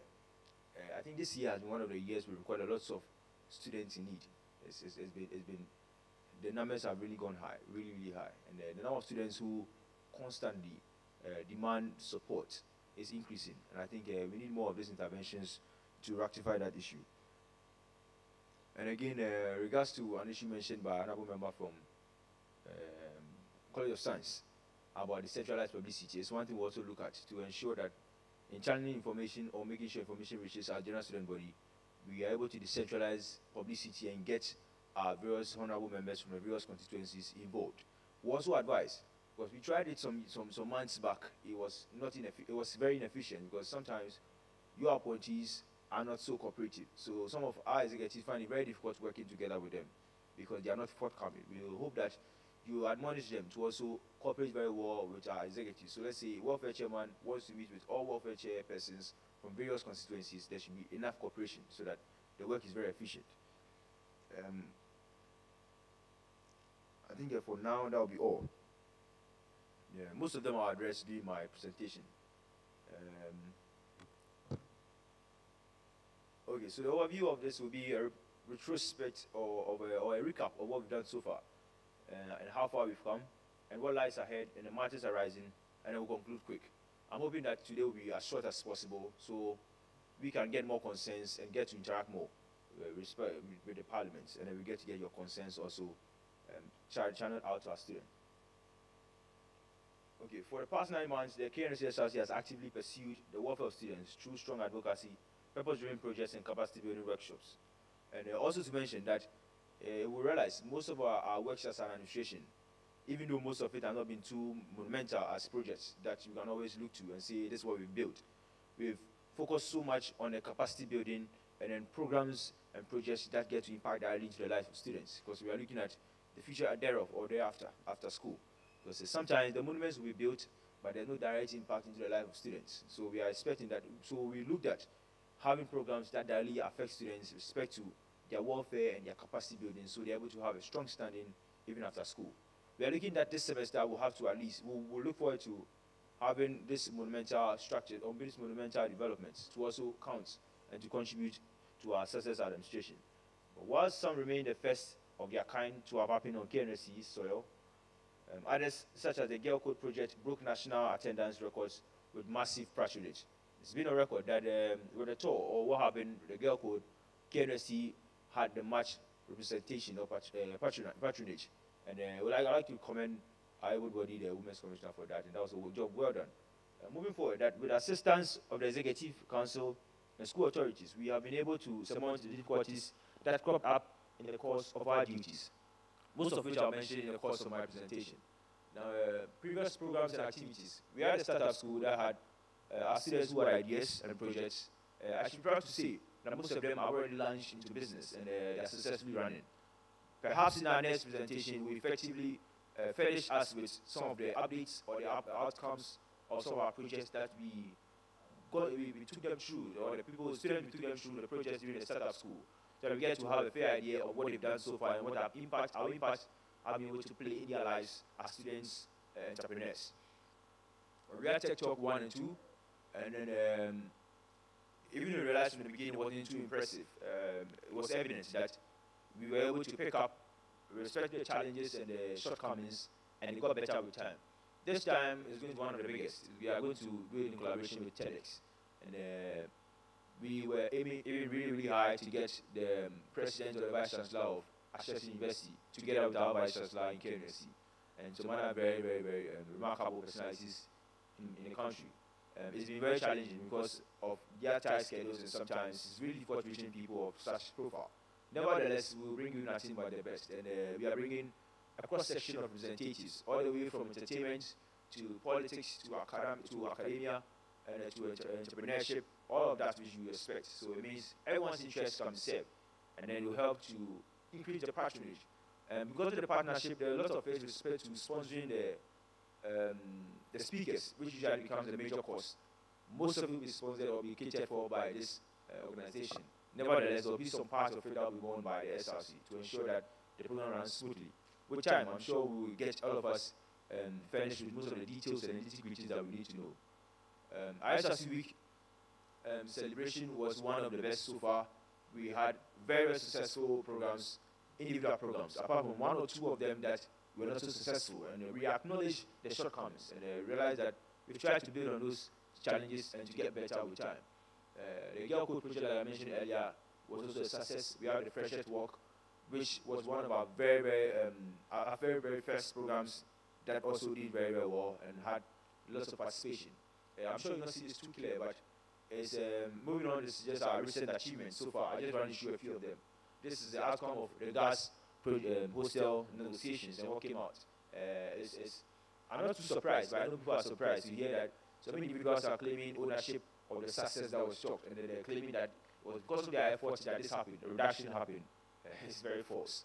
For Christ's sake, it's so false. But I understand that it's a season, and that's what the season calls for, that people want to take pride and take ownership of some things, and they want to take some credits and political points for it. I would expect that we look more as parents or whoever we are to get more credits from our people. But then we realized that a concern was raised with respect to the Wi-Fi. It was one of the negotiations we put forward. Because one of the reasons why the prices rose so high was that they expected that people from the gas sales also contributed with respect to the Wi-Fi. For some time now, we realized at one of our committee sittings that the reason that the prices paid by students with respect to ICT kept hiking was because we were just rating or ranking how much was being paid and how much was being saved. And they wanted as much as possible students to pay equal amount to the benefits they get. But we realized that some of our colleagues were being unfair to us because they were not paying from the gas hostels and others. So we had to ensure that we stabilize the amount paid by our colleagues in the traditional halls and others, so that our colleagues in the hostels can also contribute because they benefit equally, so that we have all fair amounts being paid. So it's the reason why they wanted to add an amount to the fees, and that we have to go back to refer them that per their criteria, the level or the structure for increment or the criteria for increment is 10%. So we did the calculations and we had to deduct the 80 cedis that was supposed to be price for Wi-Fi until the structures have been fixed at the new hostels built and SRC hostels, and then the changes we are expecting in the halls have been done. Until they are done, we will put a hold on some of the payments on the ICT fees. So it's one of the reasons why it was taken out. And before they can be charged, or if students are being charged to pay, then it means there's evidence that they've worked on what they are expected to work on. And we are hoping that when SRC talks successes like this, we effectively appreciate them as much as we will blame them when they don't do as expected. When we do well to, we beg. We are human beings. So they should be cheered up small. Okay. We first ever took effect to implementing the 24-hour library service. It was meant to be a pilot instance, and we broke records. Numbers were very, very impressive. The number of attendants and students who responded to the 24-hour library system meant that our students really needed services like this. And we are presenting the report in our upcoming meeting again as an ICT board. We are hoping that it's implemented fully and comes to full force when academic board also gives its approval, so that it becomes something that is functional throughout. But then we are hoping that even before this semester, we'll implement it again. And then even by exams, it should be running effectively, so that we can all benefit from it. But then we want to make sure that just aside it being seasonal, that it becomes structural, something that comes to stay, and only that can be done, that can only be done if it goes through the necessary process and then it's documented, and that it can take effect at any point when the need comes. Also, we made some few strides also in the KRC hospital. Now, because we realize that because there are lots of concerns, and we hope that, you see, some of these things we are able to do, not because we have personal experience with this, but because, or not because we promised it before, but there are some things that come up, or because students lay their concerns, and this is how we are able to be successful as an SRC for our students. When there are concerns and there are challenges, we should have a way of channeling it so that it's able to reach the necessary authorities and be able to take necessary actions. Sometimes instead of the unfair backlash, and sometimes instead of some comments, it will be fair if we make sure the issues are channeled effectively to the necessary bodies and necessary authorities, so that we take action. So we can fairly reprimand or expect or call up on them and then give the backlash. If we've called on them first and they didn't respond, then we can have the right to complain or put them to book. We expect that we use that and it helps. Because this was concerns from a particular student who visited the hospital and was being charged to use the washroom. I've never had that experience before, but when you realize that we had to reach the necessary authorities, spoke to them, and now students don't have to pay to use the washroom because you needed to pay every time. That wasn't too unfair in the past because it was more or less partly privatized, but they needed to keep up the standard of the washroom because it shouldn't be counting in adding up more pain to injury. You're already not well and you go to the washroom and you contract more diseases and more infections, because sometimes if you're left to the public sector upkeep, sometimes the conditions are not too good. So you need to beef it up and to add more resources and to clean it more regularly or more often than expected. And then realize that it looks better, but students don't have to pay, but just have to show a sign of identity. Also, biometric verification at the hospital is still effective and it's still working.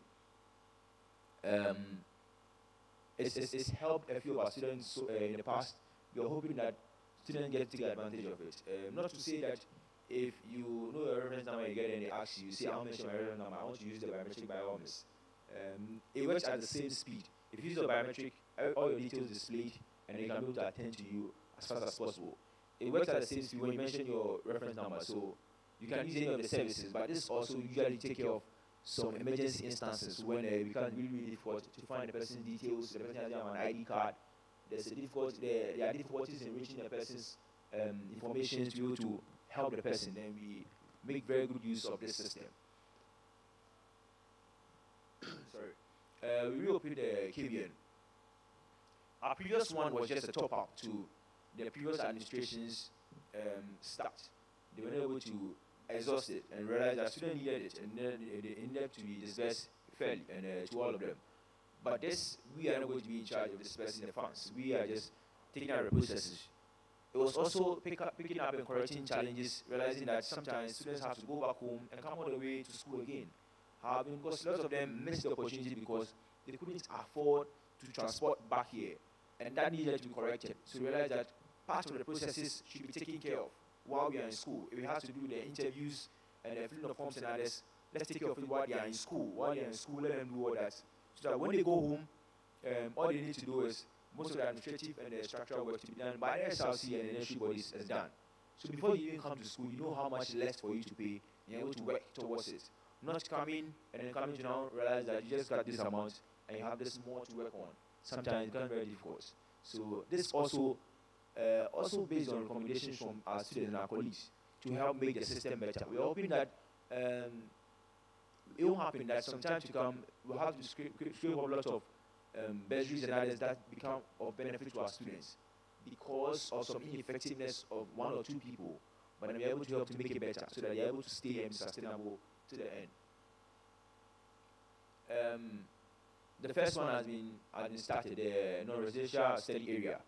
It used to be there, but the conditions were not too good, and security system were not as expected. So now the Evans Amphon Auditorium or around the CCB, realize there's a new structure that the tech security also have one of their offices in there. There's a very special study room, very, very comfortable, that students can use, especially those from off campus, can also patronize and use the place. Really, really nice. And all you need, it functions for very long hours. All you need is your ID card, you just swipe, and you're able to enter.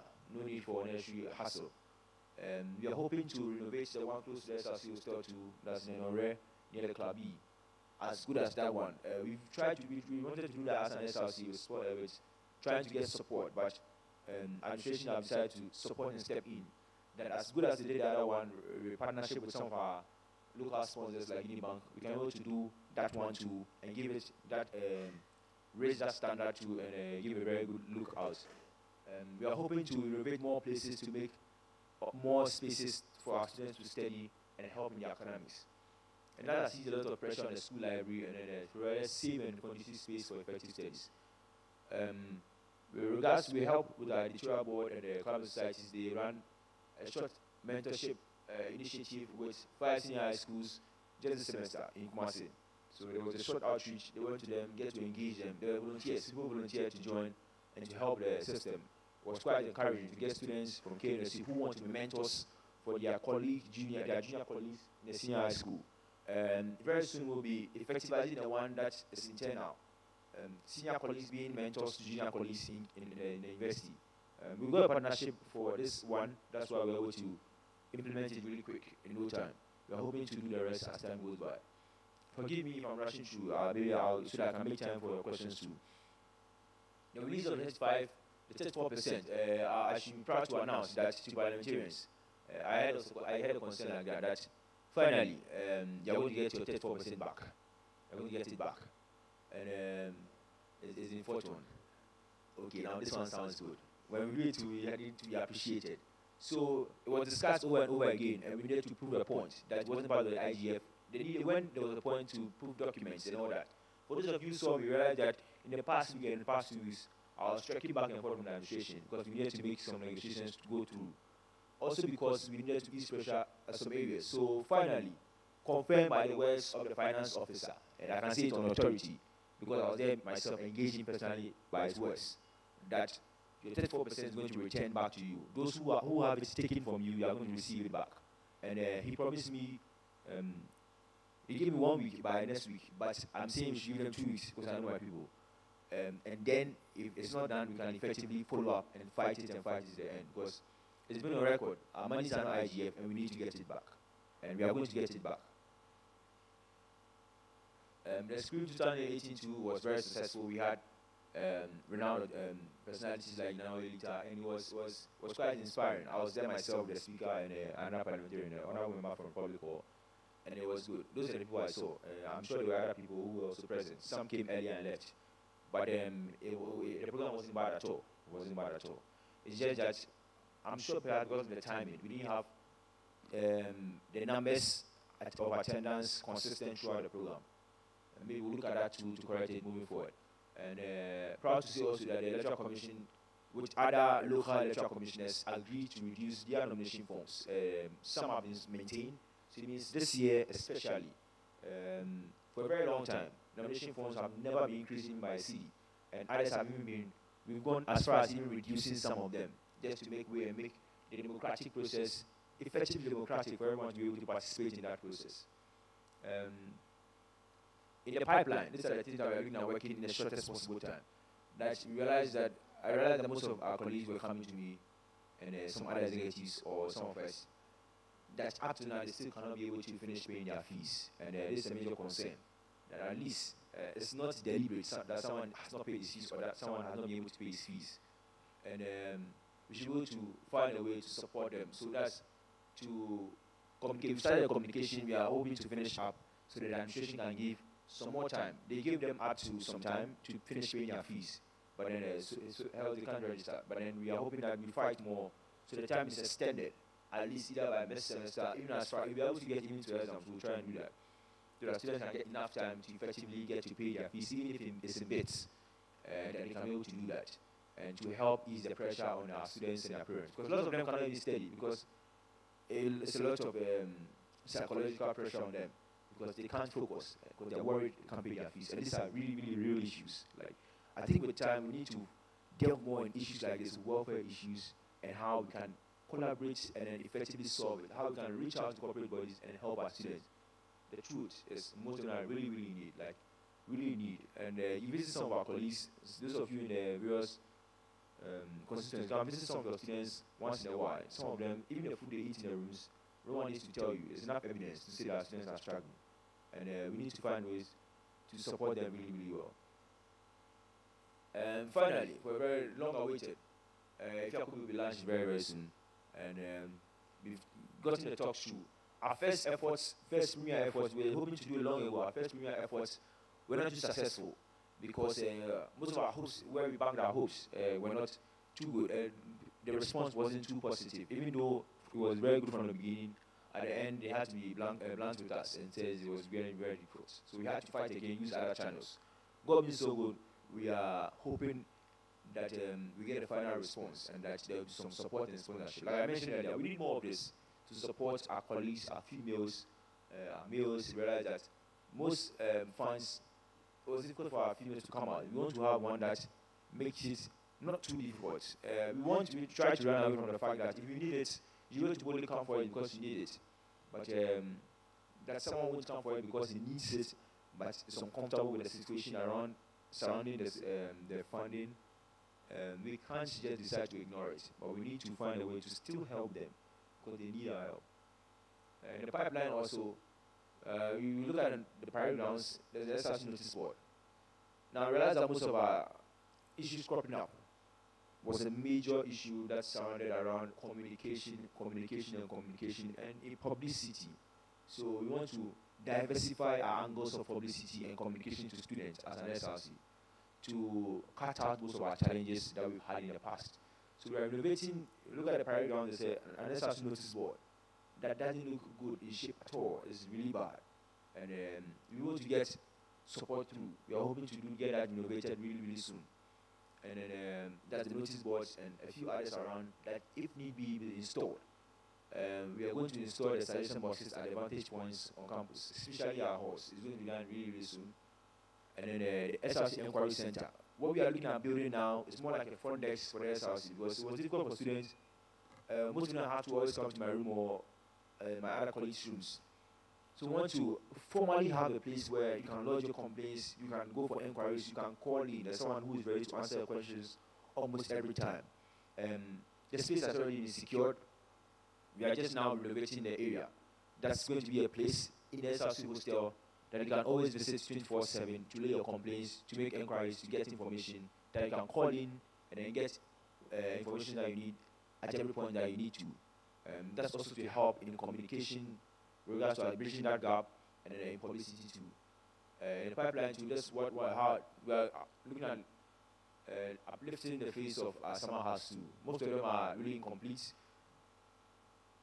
We're fortunate to get one partner that was willing to help us with a few negotiations. So we're going to have most of our sockets and lighting in the summer hut repaired, so that those who want to have group studies around there can have sockets to charge their laptops and others. And in talks with the administration, they are ready to fix routers and others close by to this summer hut, so that it eases work and studies, and group studies and all that. So we are hoping to get this facelift really, really soon. We had even discussions with some of our the partners with that even yesterday, just yesterday. And the new shuttles are set to arrive.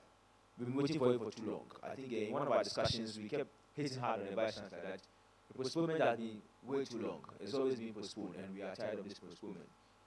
They also laid blame on the those who were supposed to transport the buses in here, who have been a major cause of the delay. And then, as a result, you realize that occasionally you get some STC buses, some Metro Mass buses come to supplement the system, because the demand is constantly rising. The demand is constantly rising. We'll take care of that very soon. He's giving us to the end of this month. We're hoping that that is delivered. And then the SRC Life project, one of our social responsibilities, social corporate responsibilities, community down there in the Diako, the Red Campaign is just to help, because in as much as we want to do more for SRC or for KNSC and for communities around, we want to ease pressure on our funds. So it's not everything we have to dip our money into our hands into our coffers and bring our money to support. So this is going to be one that will be open for even students or corporate bodies or even individuals elsewhere to support the Red Campaign. We've had lots of donations and contributions so far. That doesn't even come to the SRC. There's a dedicated body that handles it. I don't even touch any of the money. I don't even see how much goes there. But the aim is that at the end, that they're able to do a lot of impact, provide teaching and learning materials as well as infrastructure to the students of the Life Community Special Vocational School. There have been two NGOs or groups. One is locally started by one of our students, and others, one from outside, partners from outside, who are effectively decided to take up this, and they are launching it on Valentine's Day, on the 14th of February. It's going to be a social media launch. We are also cutting costs, because we want to all the money, most of them, everything to go there. We are not going to do any exorbitant launching, but it's going to be on social media, launching it so people can get to know about it. And then I know Isi was here earlier. Perhaps if in the questioning you have much more questions in regards to that, I can help handle that, because I've been part of most of the discussions and negotiations together with him. I know one way or the other, I take full responsibility for some of the misinformations or some instances where you didn't have too much information. Maybe my presence will help clear that out and clear all those doubts.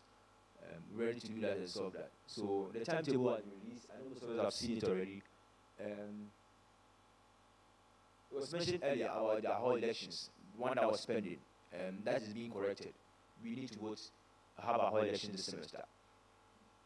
The reason that happened, the truth of this is that now there was a recommendation even from our students that we are in first year, and by the time we come, people have been voted for us. We don't know them. We didn't see how they were vetted and all that. And this is a full constituency. It's not like SRC where we have 4 levels and one level just comes to inherit one students that have been voted. But this is a full constituency, and their leaders, they have no idea what goes on. They just have to come and deal with it. So a recommendation was that, like in other universities, immediately they arrive, they should be given the opportunity to vote, so that those leaders run with them. The misconception is not for them to vote for their colleague first, yes, but to vote for, so like, for instance, if we were to implement it, this year, Mr. What happens is that these aspirants for the whole elections will be sustained, and their elections won't be held this semester, but early next semester, immediately the first years arrive, then they vote for these students. You understand? So their processes will be run. But realize that we haven't effectively prepared for all that. There needs to be some constitutional restructure, there needs to be some information here and there needs to be communication deep enough. We need to effectively prepare for the system, because it's going to be a new reintroduction. So we need to prepare for it effectively. Those are one of our arguments too, so that it becomes fair to everybody. So God willing, we are going to have our election for the horse this semester. But then, I just wanted us to be clear to why, because it was because most of the time we needed to print the notices, and then those discussions were still ongoing. So we couldn't give a specific date until the discussions were done. That's why we said pending, because we're yet to release the final information after the discussions were over. So we are almost through the discussions, and we're going to lay down the principles of how to function next academic year if it's to be in full force. That's it for non-residential elections and SRC elections. And I know most of that information. And matters are rising. Okay, and next will be, so matters are rising is our convention of May halls to code of May halls. I know most questions will come around that, so I'll not talk too much about it. And all hall anniversaries were celebrated in 1 week. That will be most of the matters that have been arising or issues that have been under contention or have been under discussion in the current past or in recent times. There are a few others, but we couldn't write all of them, but I know most of them will come out. And these are our program schedules for the rest of the time we have left. We had the Scream already done, the Senior High School Fair already done, the Finance Fair will come up later, the Tratec Festival. I'll urge all of us to look forward to the Tratec Festival. Trade and Technology Festival is going to be really big this time. Really big.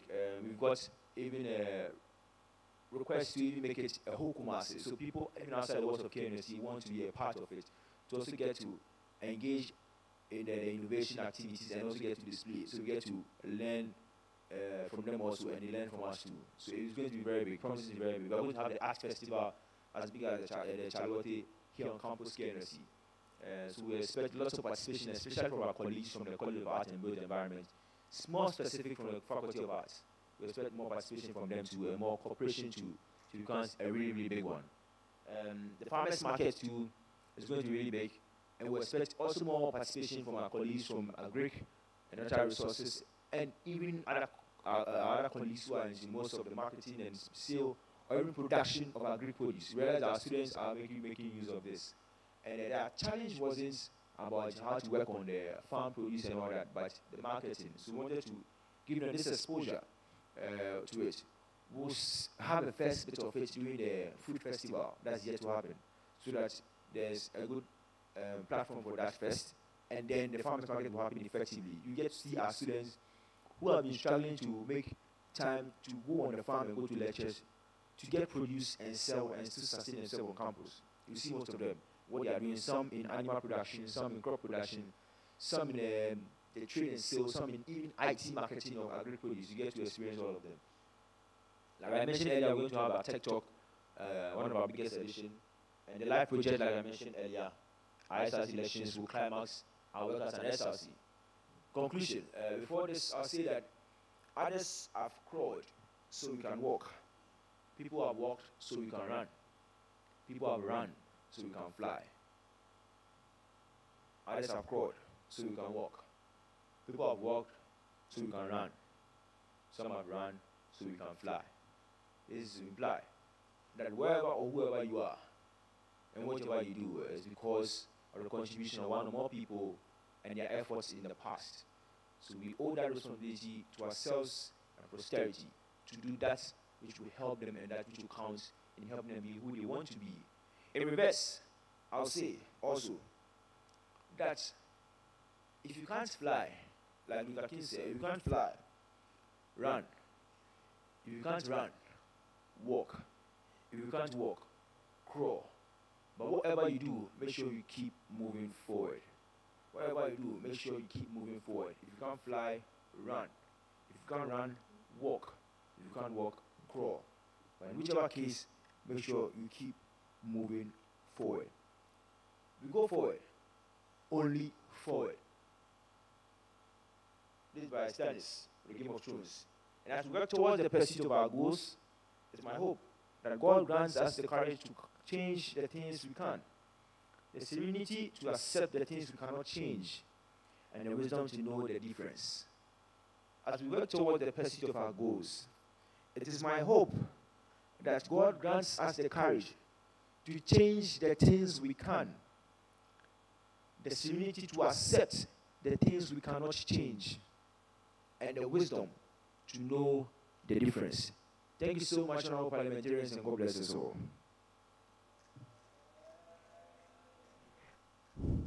Thank you very much, Mr. David Dana, for your excellent State of SRC address. There's no time. I will take one question or suggestion or advice each from members here. One from each. each member. So please, when you exhaust yours, you don't, unless there's a need for a follow-up, which I will determine that. Thank you very much. If you don't have a concern, there's no issue of force.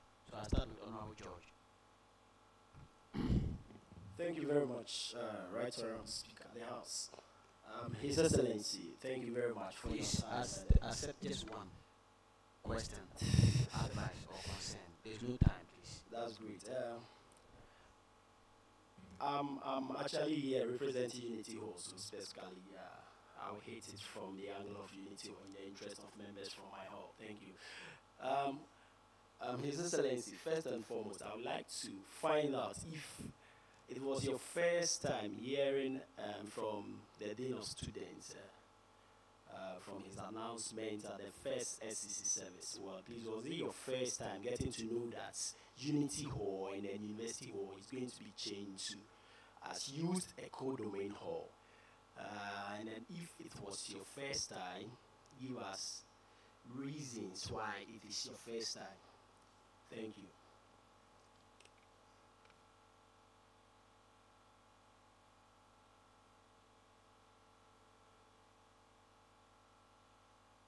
Okay, I think, Mr. President, you can. Thank you so much. There's a lot of sensitivity around this issue. Now,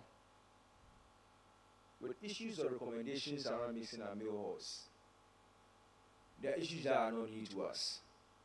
Even my parliamentarians, especially from the two meal halls, have known that it's been something that has been hinted to us for time past. Lots of which has been indirect.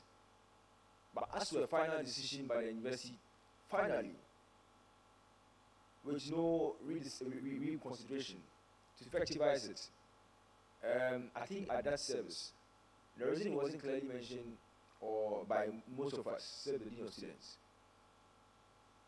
was because most of it was still under discussion. It wasn't my first time hearing that recommendation or that action. But then at that point, there hasn't been any final decision yet. I think we are trying to adjust it more. But what we expected was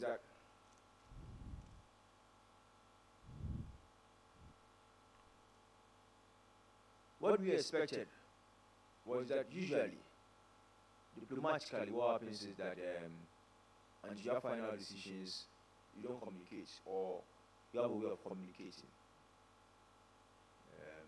That if issues are still under discussion, that's why we try to come out to get submissions or consideration. But to answer your question, actually, it wasn't my first time at all. And the follow-up question was that it wasn't my first time, and the follow-up question was that.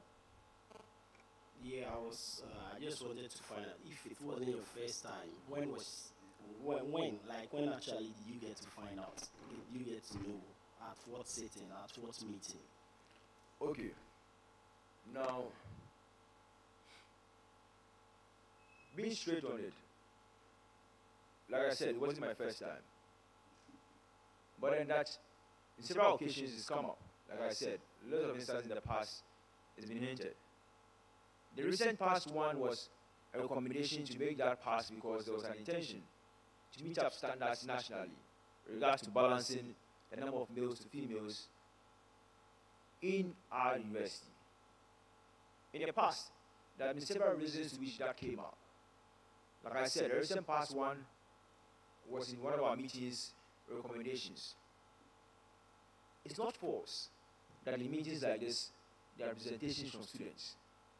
I didn't state that almost everywhere that students, leaders, are represented there. But in almost all here, what are their reactions?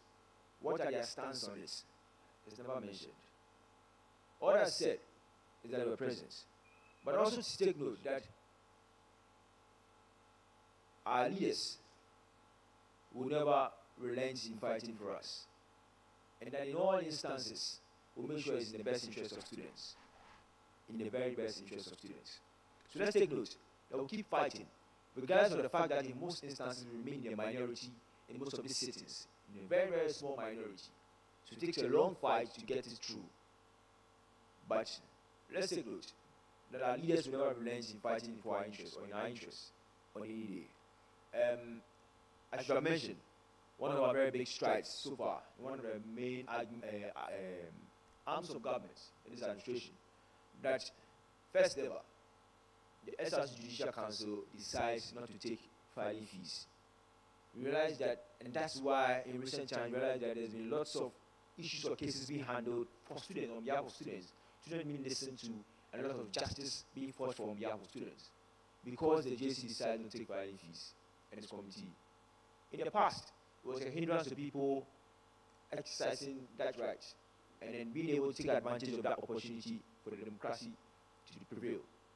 That they had to pay to file a petition, to the JC and others. God is so good with our able-bodied committee, our JC, no filing fees, and there are lots of sittings, most of which have been taken care of, cost to be taken care of by the SRC. And we will never compromise on that, and we'll be proud to say we will commit moving forward to support it as much as possible so that our students can be able to enjoy this right and privilege. Okay, thank you very much. Honorable Jifa. Thank you so much, Mr. So Speaker. effectively, we are going to have like 2 questions coming from every constituency. That is, if the president is here and the secretary, so indirectly we are going to have 2 questions coming from every constituency. It is fair enough. Otherwise, we'll leave here 9 o'clock or 10. Yes. Honorable Jifa. I would say Aiko for your work done. Thank you. And mine is about the rooms for parliamentarians, whether they've been secured, so that the next batch won't go through what we went through. The second on the list is about the fees of SRC hostel. I hope when it comes out, it won't be higher than before. Honorable, thank you. Last one. No, please. SRC president can address that. Okay. For the rest of parliamentarians, I think one of the major challenge with that for this current one was that was mainly also because the concerns or most of the requests came really late, and that as and when the requests for those interested persons to occupy the spaces in the SRC hostel were not forthcoming, and that made it very challenging. It's been statutory to give space for our parliamentarians. We are hoping that moving forward to make the work of the SRC president and executive very easy and very comfortable.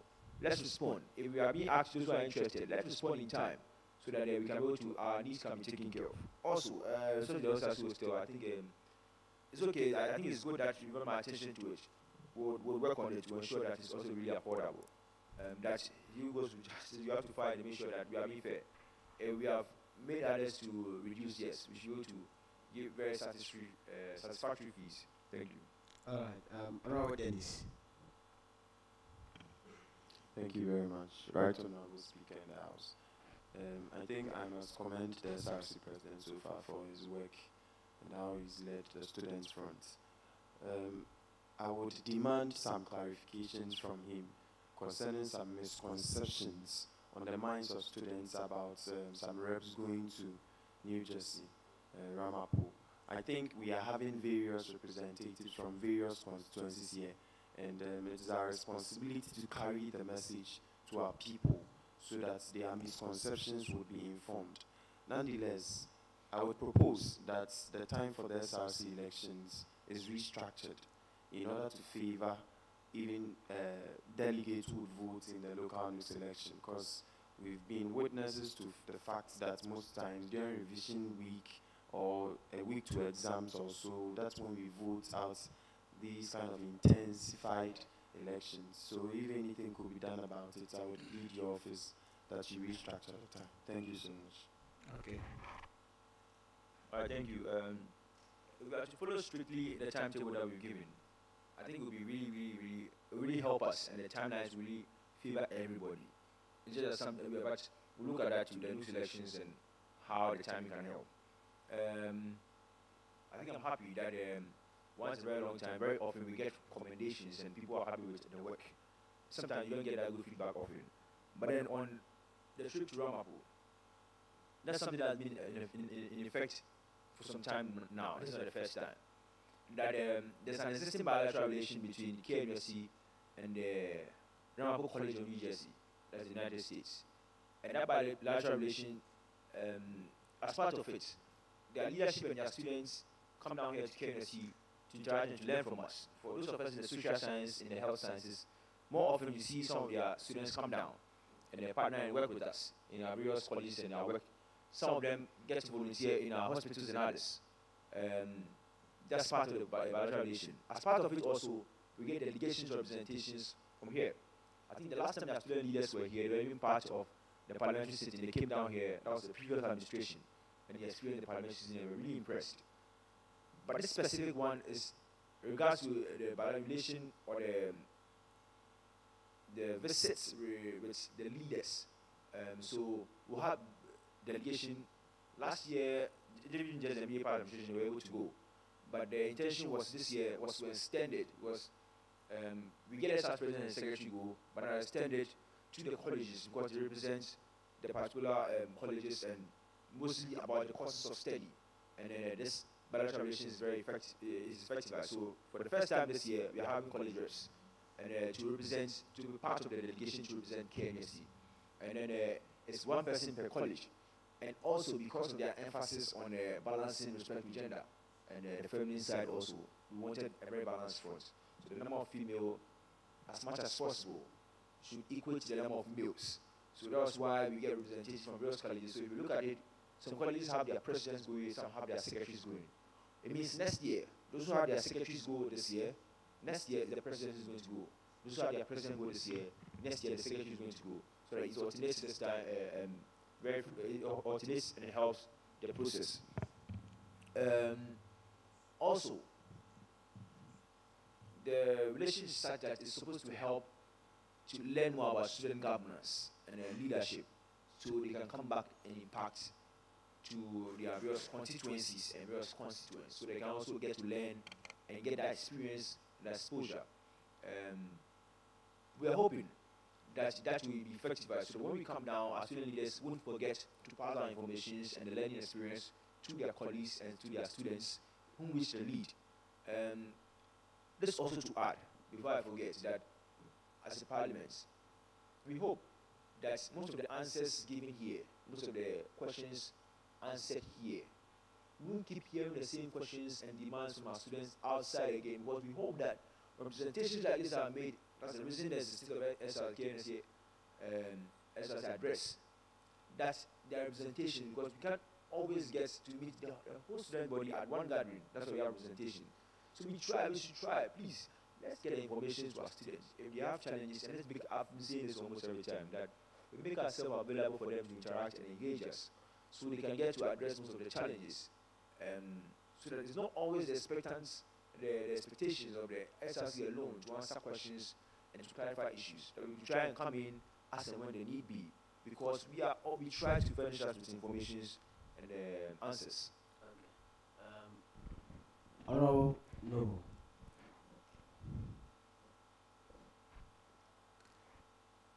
Honorable Parker.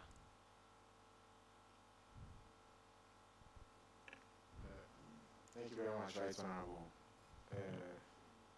Before I proceed, I just want you to know that if there are questions coming from our constituency, as I rightly said, that we are representing our constituency members and they have lots of issues. And as you also rightly said, that honorable members are pregnant with a lot of issues, and then you hope that we would be able to deliver our babies. Those who have equally raised one issues and all those, and it doesn't mean that it means we have to go and start again. Right, and I don't intend that we go and start again, but I'm just drawing your attention to the fact that you said that we are pregnant, and then we have to give birth to our babies. And if you are giving birth, if it is triplet that we have to give birth to, then please allow us, right, Honorable. Make your submission. Thank you very much. Submission. Your secretary says, so if you have any other issue, you can't be allowed. I must state that you can't be allowed to say everything that you want to say. At the end of the day, we'll be going back the following morning. Respectfully. Just give your submission, the next person will do that. If there's another important item that you want to table, you can channel that to your secretary who's here to talk. Some people are here, they don't even have college, the course president here, secretary is not with him. He has another point. He could have just informed the secretary, but because the secretary is not even there, but he is not even given the opportunity to do that. Right, and my point here is that if we have more than one I question, think we should there be is allowed someone to that ask will be that. talking about this after. Then I think that you should fairly also agree with us so that we move forward. Because you can't limit, as members of parliament, you can't limit that we ask one question. It means that we are not working effectively. That is what I have to say. So that we make progress. I don't think so. This is not the first time and this is not the last time we are going to have SRC president in our midst. I've told you that you are a member of parliament unless you don't have concerns to raise. Honorable David. Mr. Speaker, may you live long. Thank you. Mr. Dana, I think anytime we want to make a reformation in this school, we are making it in the interest of the student body, but not for our personal gain. And I believe the authority also making an effort that everything that we are doing in this campus is to the benefit of the students. So I think anytime there should be decision making at the top, where we have people or student leaders representing us over there, any decision that they have taken over there should be able to suit the interests of the students. Now let me come back to the mixing of the hall. Now we have about 80% of our students off campus, if I may say so, and 20% of the students are on campus. Now the interest of the authority right now is that they want to make the mixer that we have right now, the main to be a female, they all be female. Then the annex will be for the male. Now when you go to Kunti, one block will be for the female, one block will be for the male. Cats, the whole main will be for the female, and the annex will be for the male. But we are forgetting that these same people, after the 8 months spent in the hall, they are going off campus to go and stay over there. Oh, why are you giving a lecture? No, I'm not giving a lecture. It's something that is worrying us, that we need to address to the SRC president, the speaker, respectfully. Now we need to, have a plan for the future for our students, but not for the people that we have on campus. For the fact is that we can also protect them in that regard. But the majority of the student body are off campus. Are you getting it? So the security aspect is what we have to try to put measures in place and make sure that those over there are safe. So that if after the 8 months that we spend on campus, we're also going over there, we know that still we are also safe over there. But here the case, our concern is the students on campus and also directly to the ladies. Doesn't mean that the males were not vulnerable. So, Mr. Dana, I think this decision that the authorities have taken, you are SRC president. You can get to them, negotiate with them, make sure that they revise that decision and make sure that the right thing is being done. Thank you very much. Okay, so that's more an advice. Thank you. Honorable Afulad Lolonyo. Thank you, Mr. Speaker. Mr. President, from your submission today, I've realized that the SRC is working hard to make student life comfortable for us, and for that, I would want to commend your administration for that. Thank you. Thank you very much. Honorable Richard from the University Hall.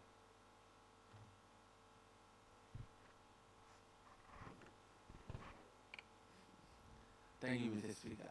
Mr. President, thank you for submission and well done. I would like to, on your submission, you were mentioning things that programs you've organized and so many things you've done for the students. But as it stands currently, I don't think students of this university are happy with some decisions that the school authorities are saying. It looks as if some students approach you and it looks as if they are engaged, they are tied together, they can't do anything. They are just afraid to take any action at all. I might say that students are not happy at all. My question has to do with what's the state of this Kunti and cat mixing? What's the state of it? What's going on? Mr. Right now, if you can allow me, one question. Student approached me and said that your SRC president is not a student. When I asked why do you think my SRC president is not a student, he's like, has he written an exam? Then I said, I don't know. So I want to know, he has said it once during our parliamentary state of the SRC address that he is still a student, he has not deferred his course and others. So I want if you could elaborate the House on that one. Thank you very much. Yes. Alright. Just to make us aware that I think I was glad when you mentioned that we should also try to do so much more in the interest of students, and that represents those students too. Despite what I mentioned earlier, that there's some combination that I had after some time that never came to mind. That's why we hope that with time, very often, as possible, let's communicate. If you have any recommendations, perhaps if the decisions, administrative decisions being taken, you feel there's such as I just said, you're interested enough, or we are not speaking enough about it, let's try so that we channel most of our concerns often. I also advise that at least before the address like this, if we can, if you have any concerns that you think time might make it difficult for you to express, or you can put them together and channel it to us or to myself, so we prepare effectively to address it before we prepare and then we come, so that it doesn't, we don't have to wait till question time to ask them.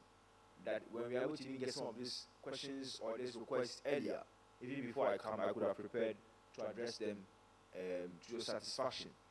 But then we continue to work in the interest of students, but also from the various constituencies, when you get the feedback from the grassroots from our students, because you are in direct contact with them, let us be aware. Also, we'll try to engage you, because very often I try to make us aware that it's not enough sometimes to disagree with an opinion. We disagree with your option, with your alternative. What is your side of it? So if you say something I disagree, I tell you why I disagree and what I think will be better off. That's why we argue it out. So I'm hoping that even when we disagree, let's try to bring out points. And we made that request over and over again. We're hoping that will be a way to solve pending issues moving forward. With regards to my status as student or not, I think it's an issue I've spoken about over and over again. And I'll continue to see it practically. The question that was asked some time ago over here, I remember clearly, was whether I've deferred my course or not. And I said on record that I haven't deferred my course. I'm not going to my portal or anywhere to defer my course. I haven't deferred my course. You see, the plan, like I was saying earlier, at that time was to expect that student leaders get an opportunity to effectively help the students. If you go to this Sabo University or so in the UK, another universities that I can mention, that it's stated, some call it academic leave, some call it sabbatical. What it means is that they know that it becomes a full-time demand for job, functioning. I'll be honest with you, if I had to fulfill every duty I had to do as a student and as Src president, I'm not sure we'll have this results that we are seeing. The aim was to get students to give out their best and to really be accountable. So there was a plan to get this to come to full force so that students, leaders can take advantage of it, especially as president, to take full advantage of it to effectively help us and work for their students. So that was the plan. And I decided to take advantage of some of these to say that now, if there need be, then we can take an academic leave or sabbatical so that we can eventually help our students. You understand? So I decided to take advantage of it. So to say that I didn't defer my course because we also, because we do a lot, we had to consult our legal affairs, even our JC and others, to make sure we're on the same line, to see that any action I'm taking or I'm not taking should be in line with the Constitution and to every regulation, so that you don't falter and you don't become, you don't do things that are not right. So you have to concur with it to make sure that we did things that was right. So again, I did defer, but then we have to take advantage of that academic. I think the confusion is about, I don't know about the word defer, but it's not a deference, it's called a sabbatical. With time, I'll give more details on this sometime to come about what the sabbatical really means. That what aspect of your academic work you can participate in, what you cannot do as a sabbatical student or a student on academic leave or a student in student governance who are that privilege or is exercising that. What you can do, what you can't do, what you are limited from, what you are not limited from. To say that there also that the aim was to get student leaders to be ready to, if they need be, to even sacrifice some of their academic privileges or the opportunity to have their academic work in time. If they really want to sacrifice it to serve their students and delay their academic work, they should be willing to do it. If they want to, they should be given that opportunity. That was the aim. So the aim, I think, even the driving force should even more from the angle of the student leaders wanting to sacrifice the academic time and academic work to serve students. And I think even every student leader who wants to do that moving forward, the angle of it should be more to commend them rather than blame and shame them for deciding to sacrifice. But even if it's a referral, so to say, to serve students, not because it's in bad academic standing, but it's in good academic standing, but decide to serve students fully, to finish academic work or project work later than his colleagues who go ahead of him in the interest of serving students. I think they should rather be commended rather than trying to find out the nitty-gritties of what is involved, the regulations involved, blaming them and wanting to shame them. We should rather be applauding them. Thank you.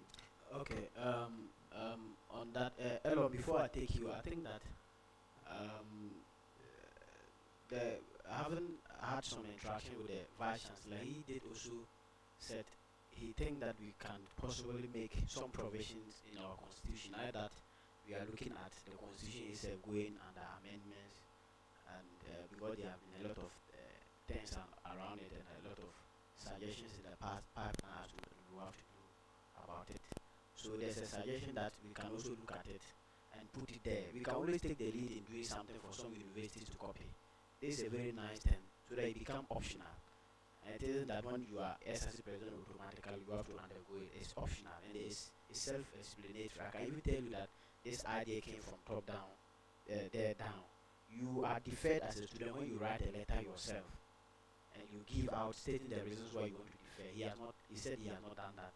And I've even got to realize that a letter was even written from the Vice Chancellor's office to his college, giving some explanation as to what exactly they want to do. The issue I've even gotten to understand where we have to involve the national, National Service Secretariat, you understand, to come to. So it's really something that is a big thing and it's something that will come to help student leaders. So we should look at it from that kind of mischievous point of view and try to, put confusion in the minds of people and all those things. It is even our job to begin to look at the substance of it and whether or not it is good to put it in our constitution and making it very optional so that it is not a force that no, you can do it, okay, but it is that it can be optional and you can decide to choose to do that or not. Honorable Elo.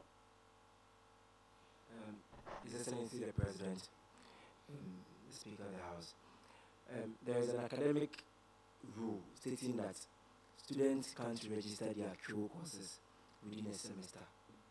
Now, this decision was taken as far back as October, and the SRC was present at that meeting, and then a letter was sent in that regard for this thing to roll. Now, from that time through to let me say the whole of last semester, it doesn't communicate this to anybody. I myself, I didn't receive any information like this. It was only until this semester that students, and then the decision was taken in October, but it was supposed to take effect starting from this academic semester. This academic year. October 2017. That's last semester. But then the rule, the decision was supposed to start this particular academic semester in addition. So it means that when students came this particular semester and they went to register their true courses as they do regularly, they were stopped from registering. And that was when my attention was drawn to that fact. That was when I saw a letter, and then on the letter, the SRC president was copied.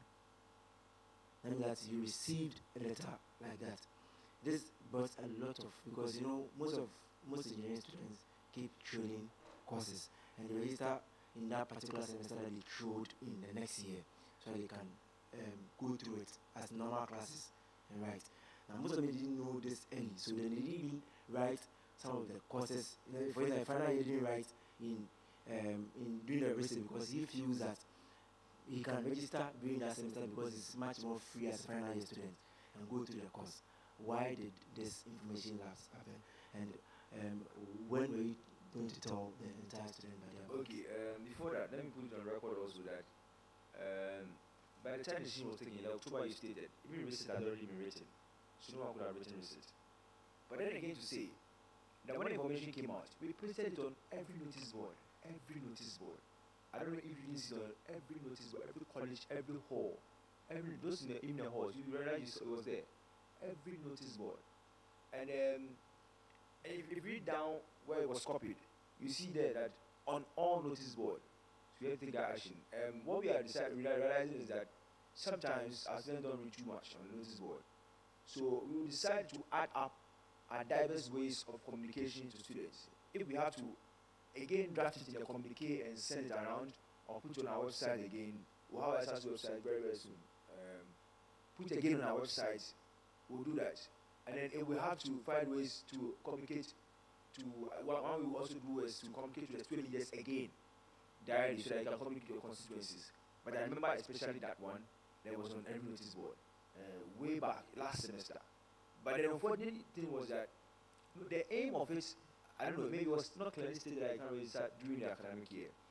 But then it was stated that all trail papers were compulsory, unless we didn't see that one. That all trail papers, that you needed to write it compulsorily during the recit. Because before that, there's a recommendation from the academic board and the administration to cancel recit, because there was a lot of expenses made in recit examinations. Nobody was taking advantage of it. It got to a point where they were almost being cancelled out. We had to fight on and on to say that no, it's a good privilege for students to correct some of these things, so we don't have to come the following year to write it. It was agreed. And that same year, unfortunately, people didn't take advantage of it, regardless of the communication. So then the aim was that then our option were given. I think I communicated somewhere that, and even here, I think I communicated here, that we had to decide whether it was going to be compulsory, our receipt was going to be compulsory, or it was going to be cancelled. I remember it was one of our sittings, we had to discuss that either it's going to be compulsory or it's going to be cancelled. And then we decided to say, for it to be cancelled, we rather want to make sure students get it right, so they get to stay. So we decided and we accepted that decision. That's why we communicated back. And then in communicating that decision back, then the communication officially came back again to say that now all receipts are compulsory. Everyone has to write the receipt paper. That's why that happened. So then, I think with regards to communication, we understand that we've not done too much, or we've not done to maximum with regards to communication, but we'll communicate effectively. But also to mention that the unfortunate part was that when it came out, no one could have even still written receipt. And with evidence, we tried to push the angle of, but even our final years, there's been an opportunity to at least just final years so they can be able to write and graduate. Because there's even a case that we are following currently to ensure that they get that opportunity. But with evidence, it was clear that some of our colleagues get the papers that they showed far back in first year and second year, and they want to wait all the way to final year to write. So the point we tried to push was for final years wasn't really holding, but it was really difficult to push that through because the evidence was that just a few people even showed in final year, but most of the shows come from earlier years. But we are still hoping to get at least that opportunity given to our current final years so that they get to write it. But then also another option to it is that you can still get your certificate that same year. The only thing is that you might not get to graduate your colleagues in June, but in November, because it's been formalized that undergrads can still graduate with the postgrads and with the IDO in November. So if you don't get to graduate because of the receipt in the part of the first half of the year, you can graduate in November, the same year, still get your certificate instantly. So that's another option. But we are hoping that, especially for our final year, we'll still push through, hoping that it gets to get them to at least get the opportunity to write, to get it. Okay. Thank you very much. Honorable Lolonyo. Honorable Hilary, sorry, please. Thank you very much, Right Honorable. Thank you very much, the House. Mr. President, please, you spoke about the whole elections, and partly the reason why it's pending is because the initiative was to have first years coming to vote. I want to know whether it's a stance that's going to be picked somewhere next year, because you are more or less promising us or making us understand that we'll have the whole elections this year. But if it's something that's going to be initiated from next year, how feasible is it that first years who don't know anything about the system you're coming to vote for people who can easily pretend to them? And you also made mention of the fact that you're going to vote very early in the first semester. So they'll know practically nothing about the aspirants and would have to vote. So what's the stance on it as of now? Is it something that's going to be pushed forward for, and is it something that's going to come to being in the school? Thank you very much. Okay. The aim was to give our first years the fair democratic opportunity to decide who leads them. Not to say that immediately you arrive the first week you have to vote.